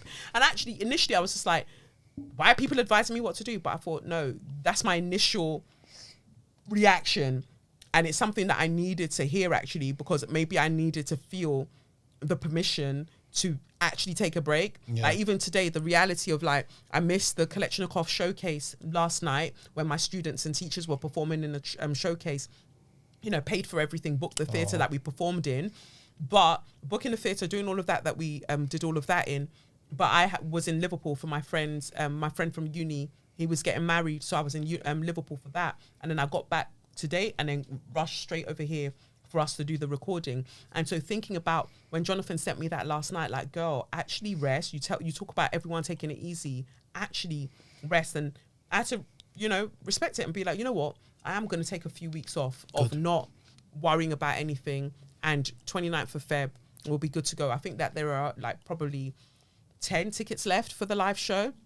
So if you haven't got a ticket yet for the live show in April, please go and get your ticket. But I think it's a great place to be, to have like 10 tickets left. So that's wonderful. That's done. That's sold out. Yeah. You're right. Yeah. Between now and April, the 10 will go. So. I wouldn't even announce 10 tickets left because by the time you go check, it's gone. So let people go just do the work for themselves. But it's exciting. But between now and then, I am still available for one-to-one readings, you know, one-to-one tarot readings. So you can buy them on kelechiokafo.com/shop, or you can buy the one question tarot readings where I send you a audio file back of the short reading I would have done for you. So any questions that come up between this last episode and the 29th of February, you can do that. And I'll likely send a newsletter out in that time as well. So to introduce you to the Kaleidoscope newsletter. So yeah, anyway, so like I said, going from one Barbie to the next. Nicki Minaj. So what's happening with that? So I love how I'm the Nicki Minaj correspondent. Right, because that's your girl. That was your girl. I like Nicki. I like Nicki. I appreciate her artistry, but I think that the last few years have definitely taught me to not, you know, what's the phrase? Separate the artist from the art. Yeah. Like literally take from people what you're happy to take. When they start veering off, you just you let them do their thing. Nicki Minaj seems to be spiraling right now because Megan. So you haven't listened to Megan's track? Because you like Megan. I like Megan a lot. And I think, again, I got into Megan because of Jamila. Oh, interesting. Look, Megan actually, I've been telling Jamila this. Megan low-key owes Jamila some money. Because I only knew about Megan through Jamila. Yeah. A lot of people say that Jamila put them onto Megan, especially in the UK as well. Yeah, she put me onto Megan recognizes her. Megan's like, she went to an event last year. Megan was like, come over here. Like, literally, she recognizes her. Rightly so. But yeah, no, she's worked really hard for her for some reason, for free. But yeah, so Megan has come out with a new track. It's called Hiss. Yeah. And in the track, she says something to the effect of these. I can swear, right? Of course. Let me fucking. What the hell? She says something to the effect of, these hoes think they're mad at Megan, but what they're really mad at is Megan's law. Is Megan's law. That bar. That was a whacking. She whacked. That was a lashing. That was a real lashing. I don't think a lot of people know Megan's Law is a law that actually was founded by, or rather after a case to do with a girl named Megan. I believe it was a sexual assault case. So they called it Megan's Law to now. So basically, if you commit a sexual assault offense, it's like, period, you're getting sentenced to a certain amount, like you're being put on the sex offenders list. So Megan's Law is actually a website where you can actually go and see sex offenders, I guess. Yeah. So that's what she was saying. Nicki Minaj replied within 15 minutes. She replied within 15 minutes. She went on live. She was talking about Megan, get up on your good foot and stuff like she was really going. She was going in. I'm not gonna lie. It was a good response, but that was a whacking from Megan. Like Megan won that round. Definitely. Yeah. Like, and she didn't. And you know, Megan didn't need to call you a bitch. She didn't need to call you this. She didn't need to call you that. She just said Megan's. Do you know how hard that bar is? And that's how Megan is a rapper. And that's not to take anything away from Nicki. Like, Nicki was rapping, but then she got too much into the higgy hagger of everything else. And like, at this point, it looks like you're beefing all of the girls. And you'll swear that you're not, because you'll be like, oh, look, I'm friends with this one though. And then 3 months later, you'll now be beefing her too. Yeah, look, I think it goes both ways when it comes to the rap girlies beefing. I feel like what happens is that they come into the game like Meg did. they are itching for a Nicki feature. Yeah. They beg her for a feature. So which is why I find it interesting, because at the time that you begged Nicki for a feature, her husband was still on Megan's law. So, everyone needs to just I like that perspective. Yeah, You're right. everyone just needs to just be aware of where they Everybody's stand. mad. Yeah, when you deep it, like everybody's actually mad. Everyone is a little bit. And then, you've got the video of Megan and Nicki linking up on the video shoot. Who's there? Kenneth Petty. Yeah. So you were in his presence. It didn't bother you then. Well, Fine. even if you weren't talking, then Right. you were still happy to do a song with him in the video. Right. He's in the video. He's in the video. He's in the video grinding up on Nicki. He's in the video. He's in your video. So come on. It's still a bar, but let's all circle back. Yeah, let's just all just be sure as to what we're saying here. So yeah, so that's just my thing. Like, they've been going back and forth for a while. Megan, a lot of people are like, oh, Nicki's being an Agbaya, like she's doing all this. But no, let's also be honest. Megan has this they've been going back and forth secretly. This is the time now where they're both now putting a name on it. Like, we know who who Meg's talking about. Because then, 2 weeks ago, it was Jada Kingdom and what? And Steph London. Yeah. Which was also quite entertaining as well. I'm just here for the entertainment. I don't agree with people trying to pick sides, making fun. I'm just here for the entertainment. Two women are fighting. I'm just going to stand, look, and laugh. I'm not going to do the whole... Because the thing is, men fight all the time. Right. Like, Drake gets cussed out all the time. Oh, she cussed him as well in the chat. She said, these niggas hating on BBLs, but they're walking around with the same scars. Yeah. Yeah. She dragged him. She dragged him.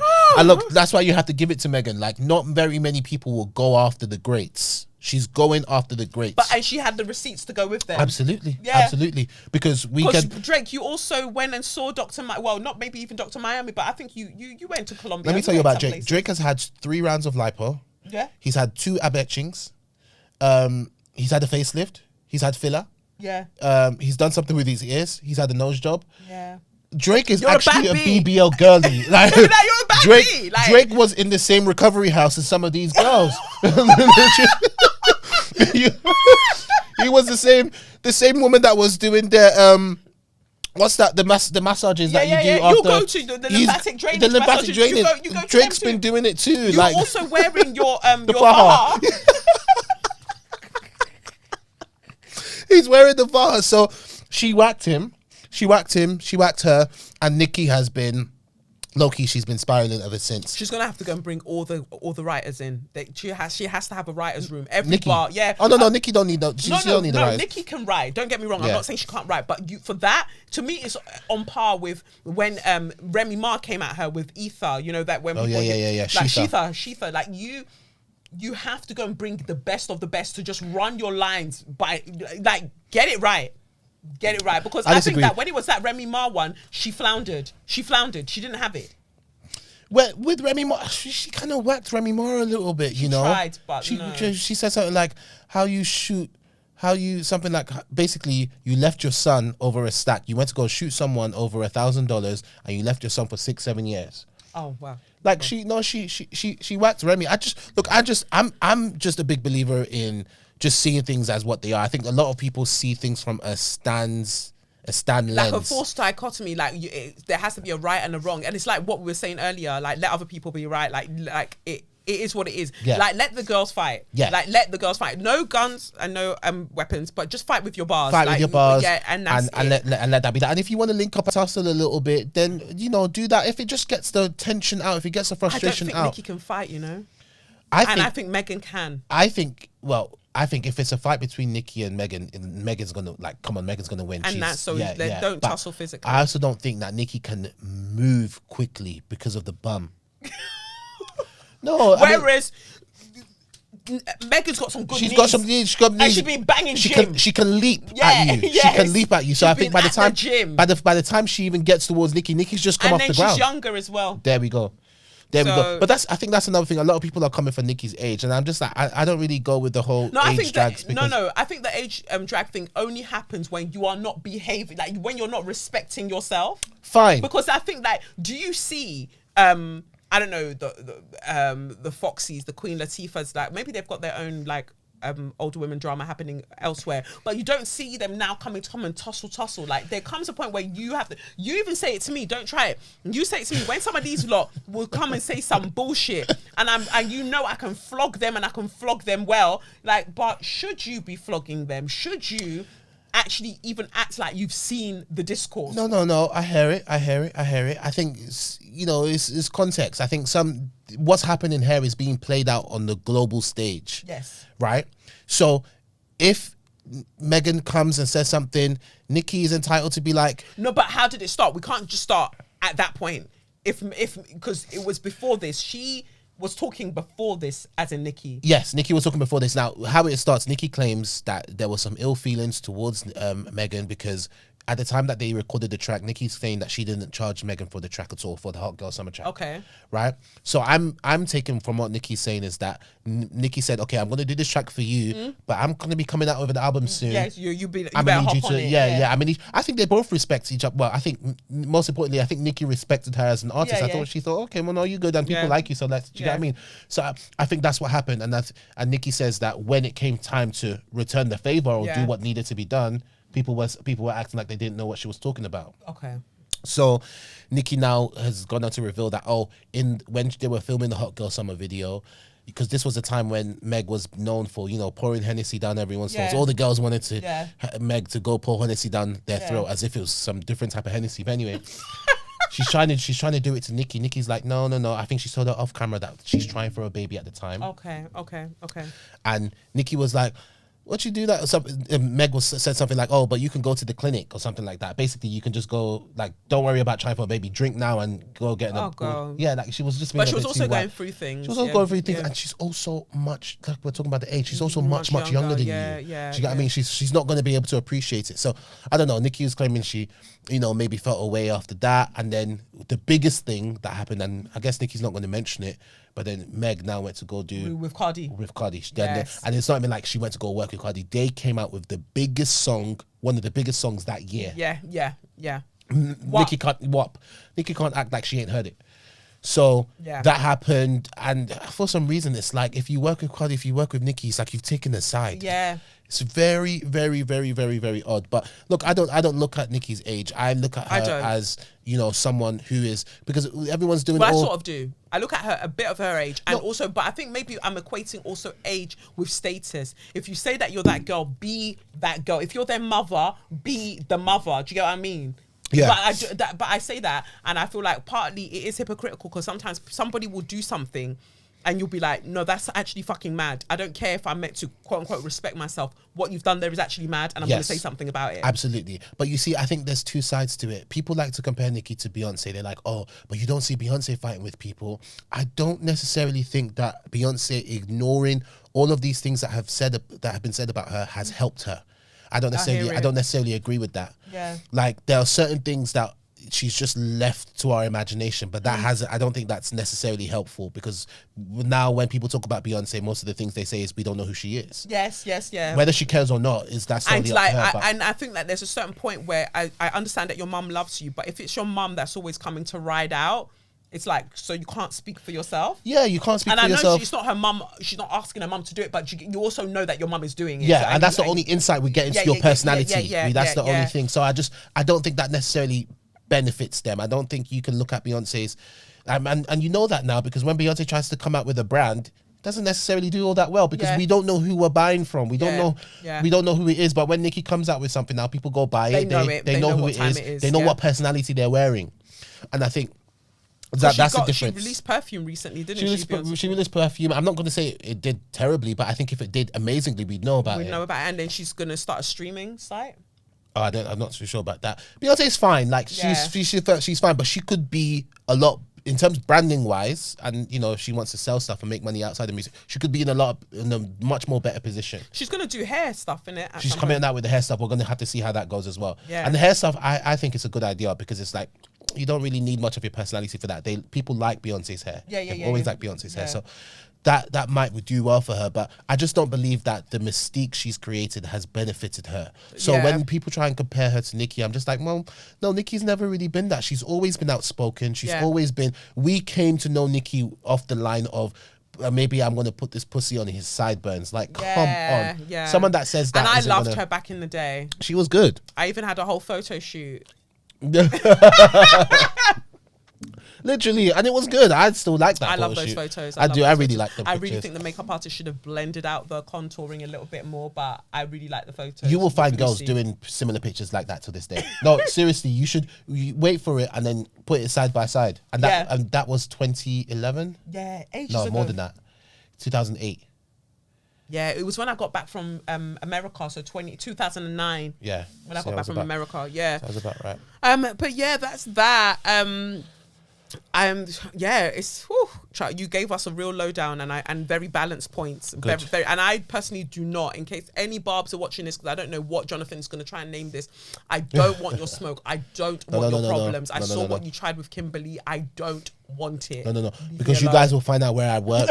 You'll find out where I live. They will bombard that Literally, place. they'll find out my gym, and I don't. So want, let I it don't want be any of that. known that we are actually We're bystanders. We're bystanders. I'm just watching the whole thing. I'm I ain't reporting got it a like dog it's in this news. fight. Yeah. I ain't got a horse in this race and whatever else. I ain't got a pee in this pod. All right. So I don't want to know. Leave me alone. Yeah, I know what you're doing. Yeah. For Straw of the Week, aka Suck Your Mum.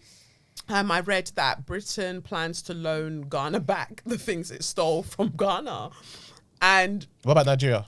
well, Nigeria has to come with the vim, but Nigeria likes being all of the way into Britain's arsehole, like just right there, head first, all the way in, like doesn't care. So I like this vim that at least Ghana's like, yeah, give us our things back. It says here, the UK is sending some of Ghana's crown jewels back home 150 years after looting them from the court of the Asante king. And I like that they use the word looting, because they love to say that it somehow magically fell on their lap, like the Queen's coin. Do you remember that Yeah. show? A gold peace pipe is among 32 items returning under long-term loan deals, the BBC can reveal. The Victoria and Albert Museum, because of course it's the V&A, is lending 17 pieces and 15 are from the British Museum. Ghana's chief negotiator said he hoped for a new sense of cultural cooperation after generations of anger. Some national museums in the UK, including the V&A and the British Museum, are banned by law from permanently giving back contested items in their collections, and loan deals such as this are seen as the way to allow objects to return to their countries of origin. So why don't you change the law? You can change the law for other things. Why don't you just change the law? And this is how we say, like, the law is deeply racist, deeply colonial, and deeply imperialist. And you know that outside of all the shit that you've stolen from everybody else, you ain't got shit. Right. You know that. But some countries laying claim to disputed artifacts fear that loans may be used to imply they accept the UK's ownership. Tristram Hunt, director of the V&A, told the BBC that the gold items of court regalia are the equivalent of our crown jewels. The items, and even your crown jewels, the jewels on them are stolen. So it doesn't, so you can't say it's the equivalent of our, because it's not actually, because even yours is stolen. The items, The crown jewels, that's what Charles wears on his yeah. head. Oh, he's sorry. You know he's in the hospital now. Yeah, I talked about it last week because of yeah. his bulging prostate. Oh, wow. But they've said they've done the procedure now, so he should probably be sitting on an ice pack and chilling and staying out of running the country. Well, they don't run the country as they claim, right? It's the firm. The items to be loaned, most of which were taken during the 19th century wars between the British and the Asante, include a sword of state and gold badges worn by officials charged with cleansing the soul of the king. And these are beautiful, beautiful items. And it just goes to show like how artful, how like our craftsmanship was top notch. Since And BC. from right, and then you came with your unwashed legs, your unseasoned souls, and you stole the things. Only to loan it back. A long-term loan. They probably tried to make it God sound punish better. you. Mr. Hunt said, when museums hold objects with origins in war and looting in military campaigns, we have a responsibility to the countries of origin to think about how we can share those more fairly today. The only way you can fairly share them is to give them back.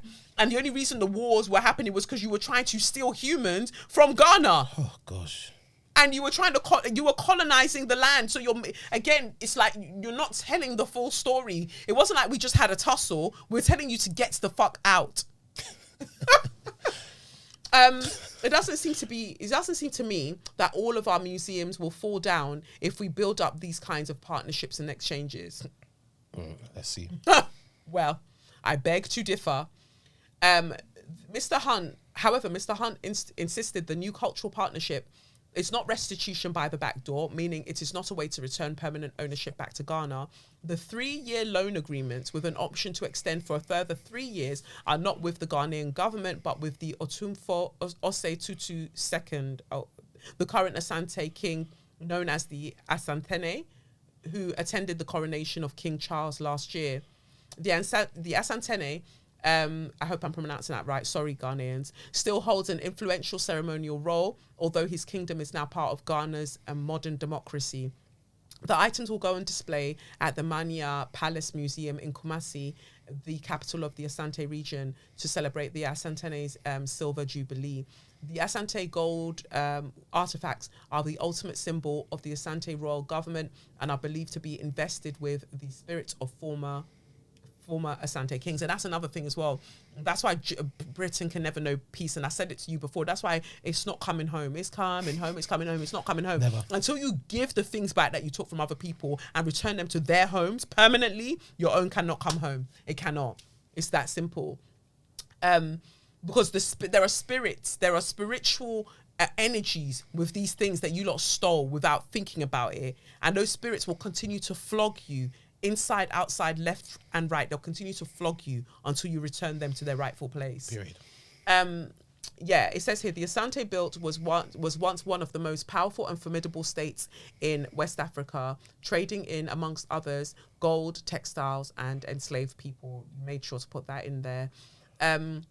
UK museums hold many more items taken from Ghana, including a gold trophy head that is among the most famous pieces of Asante regalia. The kingdom was famed for its military might and wealth. Even now, when the Asante shake hands on official occasions, when he shakes hands on official occasions, he can be so weighed down with heavy gold bracelets that he sometimes has an aide whose job is to support his arm. Europeans were attracted to what they later named the Gold Coast by the stories of African wealth, and Britain fought repeated battles with the Asante in the 19th century. In 1874, after an Asante attack, British troops launched a punitive expedition in the colonial language of the time, and ransacking Kumasi and taking many of the palace treasures. So because they told you to get out, because when they talk about this, the Asante attack, they were attacking you on their land because you wouldn't get off their land. They didn't come to London or Yorkshire to attack you. It was because you were on their land, and then as a retaliation, you stole more of their shit. I feel like Britain as an identity, as a historic identity and present day entity, is mad. It's actually mad. We've been new. The British Museum is also returning on loan a total of 15 items, some of them looted during a later conflict in 1895 to 96, including a sword of state known as the Mpomponsuo. Okay, you tried. I tried. I really gave it everything there. Like the Ghanaians, you really loaded all of these terms heavily, but I'll learn. Is it chi? Tree. Chi. Because TW3. Because you know they use a number. Yeah. Tree. Chi. Tree. Can you lot correct us? It's chi, innit? It's tree. It's not tree. It's not tree. It's chi. You're meant to like throw it in there. Nah, I bet bare Ghanaians are like, it's fucking, and they're all saying it in there. They're saying what I'm saying. They're saying, yeah, no, Sadiq got it right. No, tree. Can you tell us in the tree. Spotify or the YouTube comments what the correct pronunciation is? But yeah, I put this in straw of the week because Britain, you're not getting it back. No. And you should give everybody back their things because things are about to get peak. When I was reading about, they're considering conscription, that British people will be called to fight the war. With this generation of men that we have, you want to fight a war? You want them to leave their podcasting microphones? Oh my God. And it's so funny, right? Because I'm sure if they were trying to enlist me, they'll look at me like, yeah, this one, he'll be able to do with something serious. Or his muscles. When I get onto that battleground, I will describe grace. You hear me screaming, shouting, running the other way. It won't even be a scream like, oh. It'll be like, ah! I'll be screaming. You'll be like, what girl is screaming like that? I'm telling you. And then at some point, you'll see me running towards the opposition with my hands up. And I'll tell them everything that we've got going. I'll be like, we've got 5 men over there. We've got people hiding in the tree. Or tree. I will tell people, I'll be like, we've got something under the water. I'm giving all the Britain secrets. I will like never, Mariah. and guys, listen to me, I will never in my life, I would rather die than fight for Britain.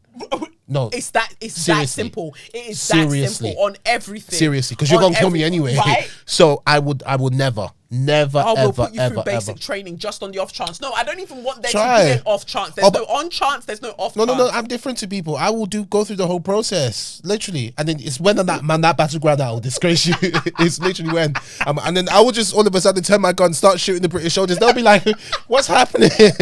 You will be so confused. Like, don't even ask me. So confused. Never. Don't ask me. Never. I will never ever. And I feel like more and more it's becoming clear to us. I was doing tarot reading after tarot reading where it's like, guys, we need to get the fuck out of this place with immediate effect. Let's start looking at the places in the world. And you've traveled way more than I have. Really? Have I? Yeah. Start looking at. I think we're about neck and neck. If not, you're a bit more than me. You know, I go to a lot of the same places. Okay. Like I've been to LA 5 times, Miami 4 times. Yeah. Do you get what I mean? But I think you've seen more countries.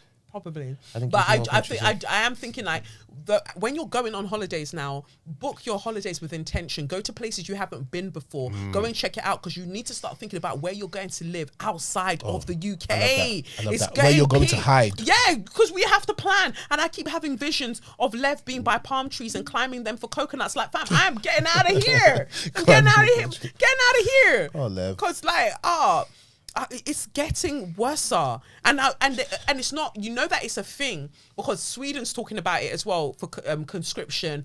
Other countries, other European countries are talking. So that means that before the conversation makes it to us, them lot have already been talking behind the scenes.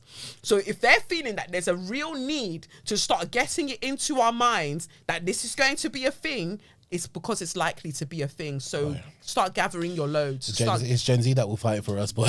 And Gen Z are the worst. They don't like to work. Oh my God. I'm so sorry.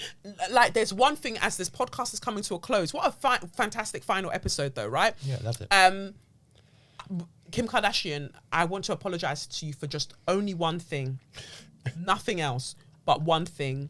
When you said people don't like to work these days, I said you were chatting shit. That you're capitalist bitch.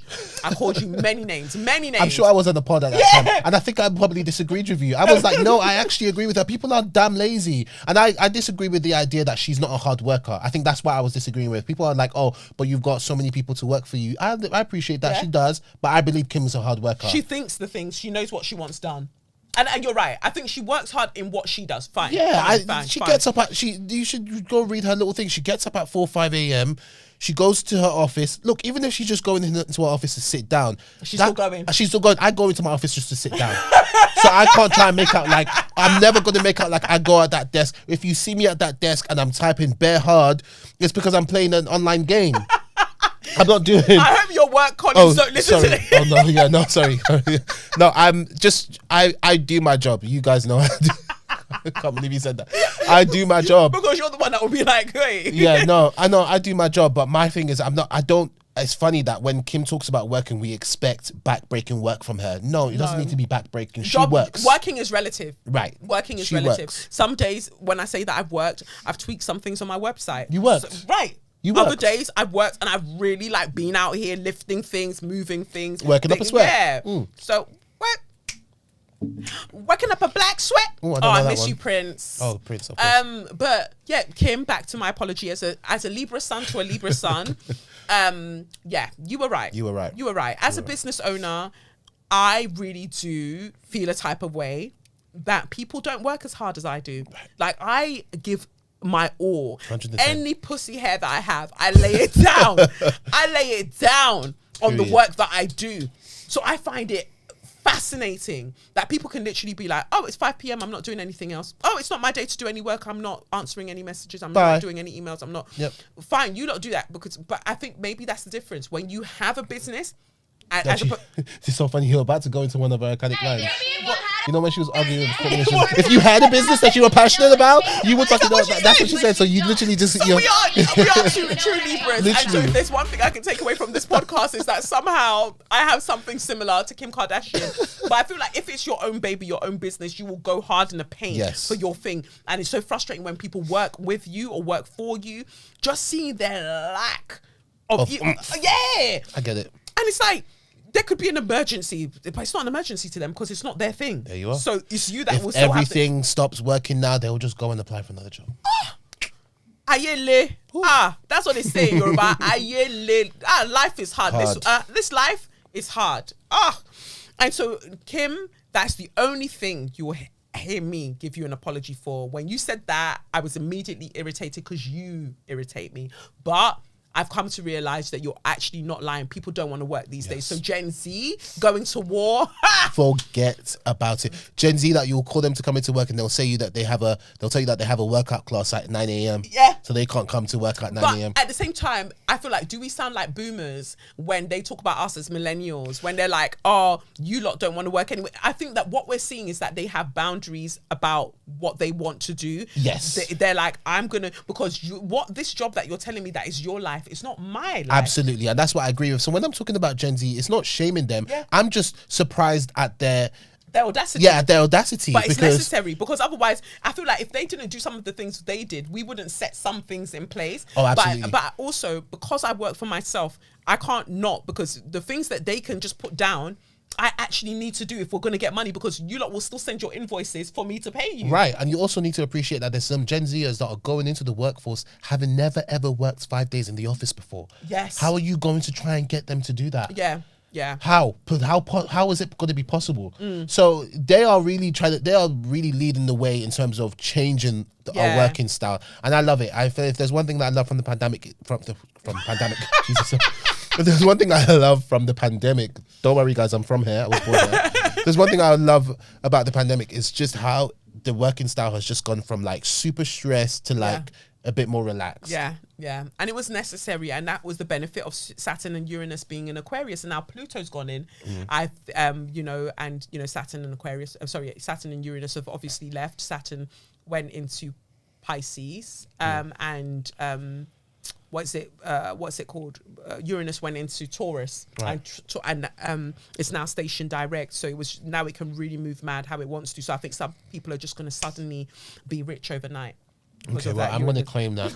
Then I just grab it. I'm going to grab that one. That will be me. So, meanwhile, Pluto's about to come in. So, I remember Colby, the astrologer, talking about how 2024 is going to be 2020 on steroids. Oh. But I think that Pluto likes to make a big entrance into a new sign. So when it did that in 2008, and when it entered Capricorn, boom, the recession, banks crashed, boom. So it's going to do something similar in Aquarius, and Aquarius deals with technology, so it's going to do something. So I wouldn't be surprised if in this like whole situation that they're talking about, like Russia, they're getting conscription, I wouldn't be surprised if China locks off TikTok, or someone just locks off something to do with the internet to prove a point, or everything crashes, or there's some kind of major hacking scandal. Remember when bare people's emails were just getting revealed at one point? Yeah. Something like that coming back for a little bit. But yeah, I think that over the next 20 years, the way we work is going to change significantly. Yeah. And I think that sometimes the frustrations I'm glad, like you said, that your key word a lot of the times, your magic word is self-awareness. I'm glad that I'm gaining more self-awareness in the sense that sometimes the things that irritate me about people working with me is showing me how capitalism is so deeply embedded within me. Do you get what I mean? Because, why shouldn't there be a point where you're like, this is how much I'm going to do? And that's the thing. As long as you show up for when you said you're going to show up, do that. That really should be it. Yeah, that should be it. And I should figure out, so if you're showing up here, somebody else needs to show up here, and somebody else needs to show up here, and actually everything is covered. And maybe we're used to before one person doing all of the things. Maybe it's a case of split it off and let everybody do what they can manage and manage well. I agree. There's definitely a lot to learn in that respect. Yeah. So just looking at all of those areas of self. But I guess that's it for this episode. The final episode of SYM, and what better way to finish it than you joining me, because you are part of my journey in life generally, and I'm so thankful that you're my brother and we get to, and not just my brother, like my actual friend. Yes. So because we really stay in touch. I talk to you. Voice notes. Yeah, seriously, literally. And it's weird if I don't get a voice note from you in like 3 or 4 days. I'm like, You okay, actually meant- what's happening? Because I just need to know what's going on. You're like my favorite person to voice note. I just send you like the longest things. Literally. And I was laughing the other day because I was thinking about the things that make my life joyful, and I noted, I was journaling, and I was like, one of the things that make my life joyful is when you sent me a voice note that's like over 3 minutes. I was like, oh, it's gonna be juicy. Because you know when I do, because I'm to the point. Yeah, I'm just like, I'll respond to it. You're succinct. So I usually, you've told me everything you need to tell me in about 1:20 tops. That is a very long voice note for you. Me, yeah. But when I see 3 going to 5, I said, like, this is going to be actually It's so funny when I see, I have to say, when I see a 6 minute, I was going to say 6 minute podcast. When I see a 6 minute voice note from you, I'm like, okay, cool. When I get back from work, when I get back from work, because I can't just listen to this one here and there. I need to know. I need to not too much information. I maybe need to be on the toilet. I need to do. I mean, I need to really take time, really absorb. What you're saying. So no, thank you for being part of just everything that makes my life amazing. I appreciate you. And it's really done. Guys, thanks for having me. Thanks for showing me so much love, especially you, of course. And, you guys wanting me to come back onto the podcast. Thank you so much for the love. And speaking to you guys out on road. Sometimes I run into you guys when I'm on lunch at work, living my normal average life. So it's just nice to just be seen. Yeah, no, it truly is. And on a final note, for you all that will be stopping your journey for now with me here, those of you who are joining me on the website, obviously I'll see you then. But those of you who are stopping here, thank you. It's been the most amazing, incredible journey to give you bits of myself as I've grown since 2017. And it's funny because, like I said, I was only ever going to do this podcast for a year. And then I did it for a year, and I was like, deuces, I'm out. But then so much happened that I had to come back and do all of these things. And even if I've never met many of you, big up to you. I think you're my one listener in Peru. Whoever you are, you're going to hear this, and I fucking love you. Yes. I don't know who you Shout are, out to you. but I always see Dedicated. that weekly you listen in Peru, where whoever you are, big up yourself. And all of you people that listen in like the most obscure places, large up your chest, because I feel it. Like, that's what I was going to say. Like, even though I've never met so many of you, I genuinely feel the love that you have for me, because I see it in the analytics, the countries that people are listening for, and you stay consistent with it. Of course, we expect the big boys, like, not that those numbers don't matter, but like the US, Canada, like Australia, I see those, Japan, even, like, I see all of, these places. But it really means something when I'm thinking about some of you in the countries that you're in and all the things that's happening in those countries, and weekly you show up to listen to this. Like, may it always be well with you. And I pray so much abundance over your life. And with all of the weird astrological shit that might be going on over the next few years, I hope that it brings you like incredible blessings, like, because sometimes the wildest shit that happens in life brings us fantastic gifts. And I know that some of you started listening in 2020, so even though 2020 was wild on a grand scale, it still brought us together. And you say how much like it's brought you a sense of peace since. So thank you for allowing me into your eardrums every week and trusting me with your energy and trusting me with your heart. I greatly appreciate it. I'm hoping that the majority of you will hop on over from the 29th of February.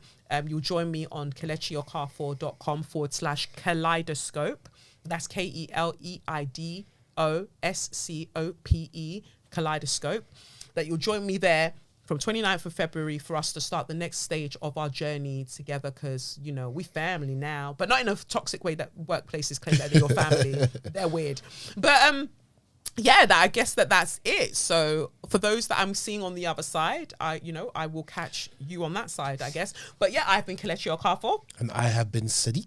And this has been SYM, for the last time officially known as Say Your Mind, unofficially known as what? Suck your bum.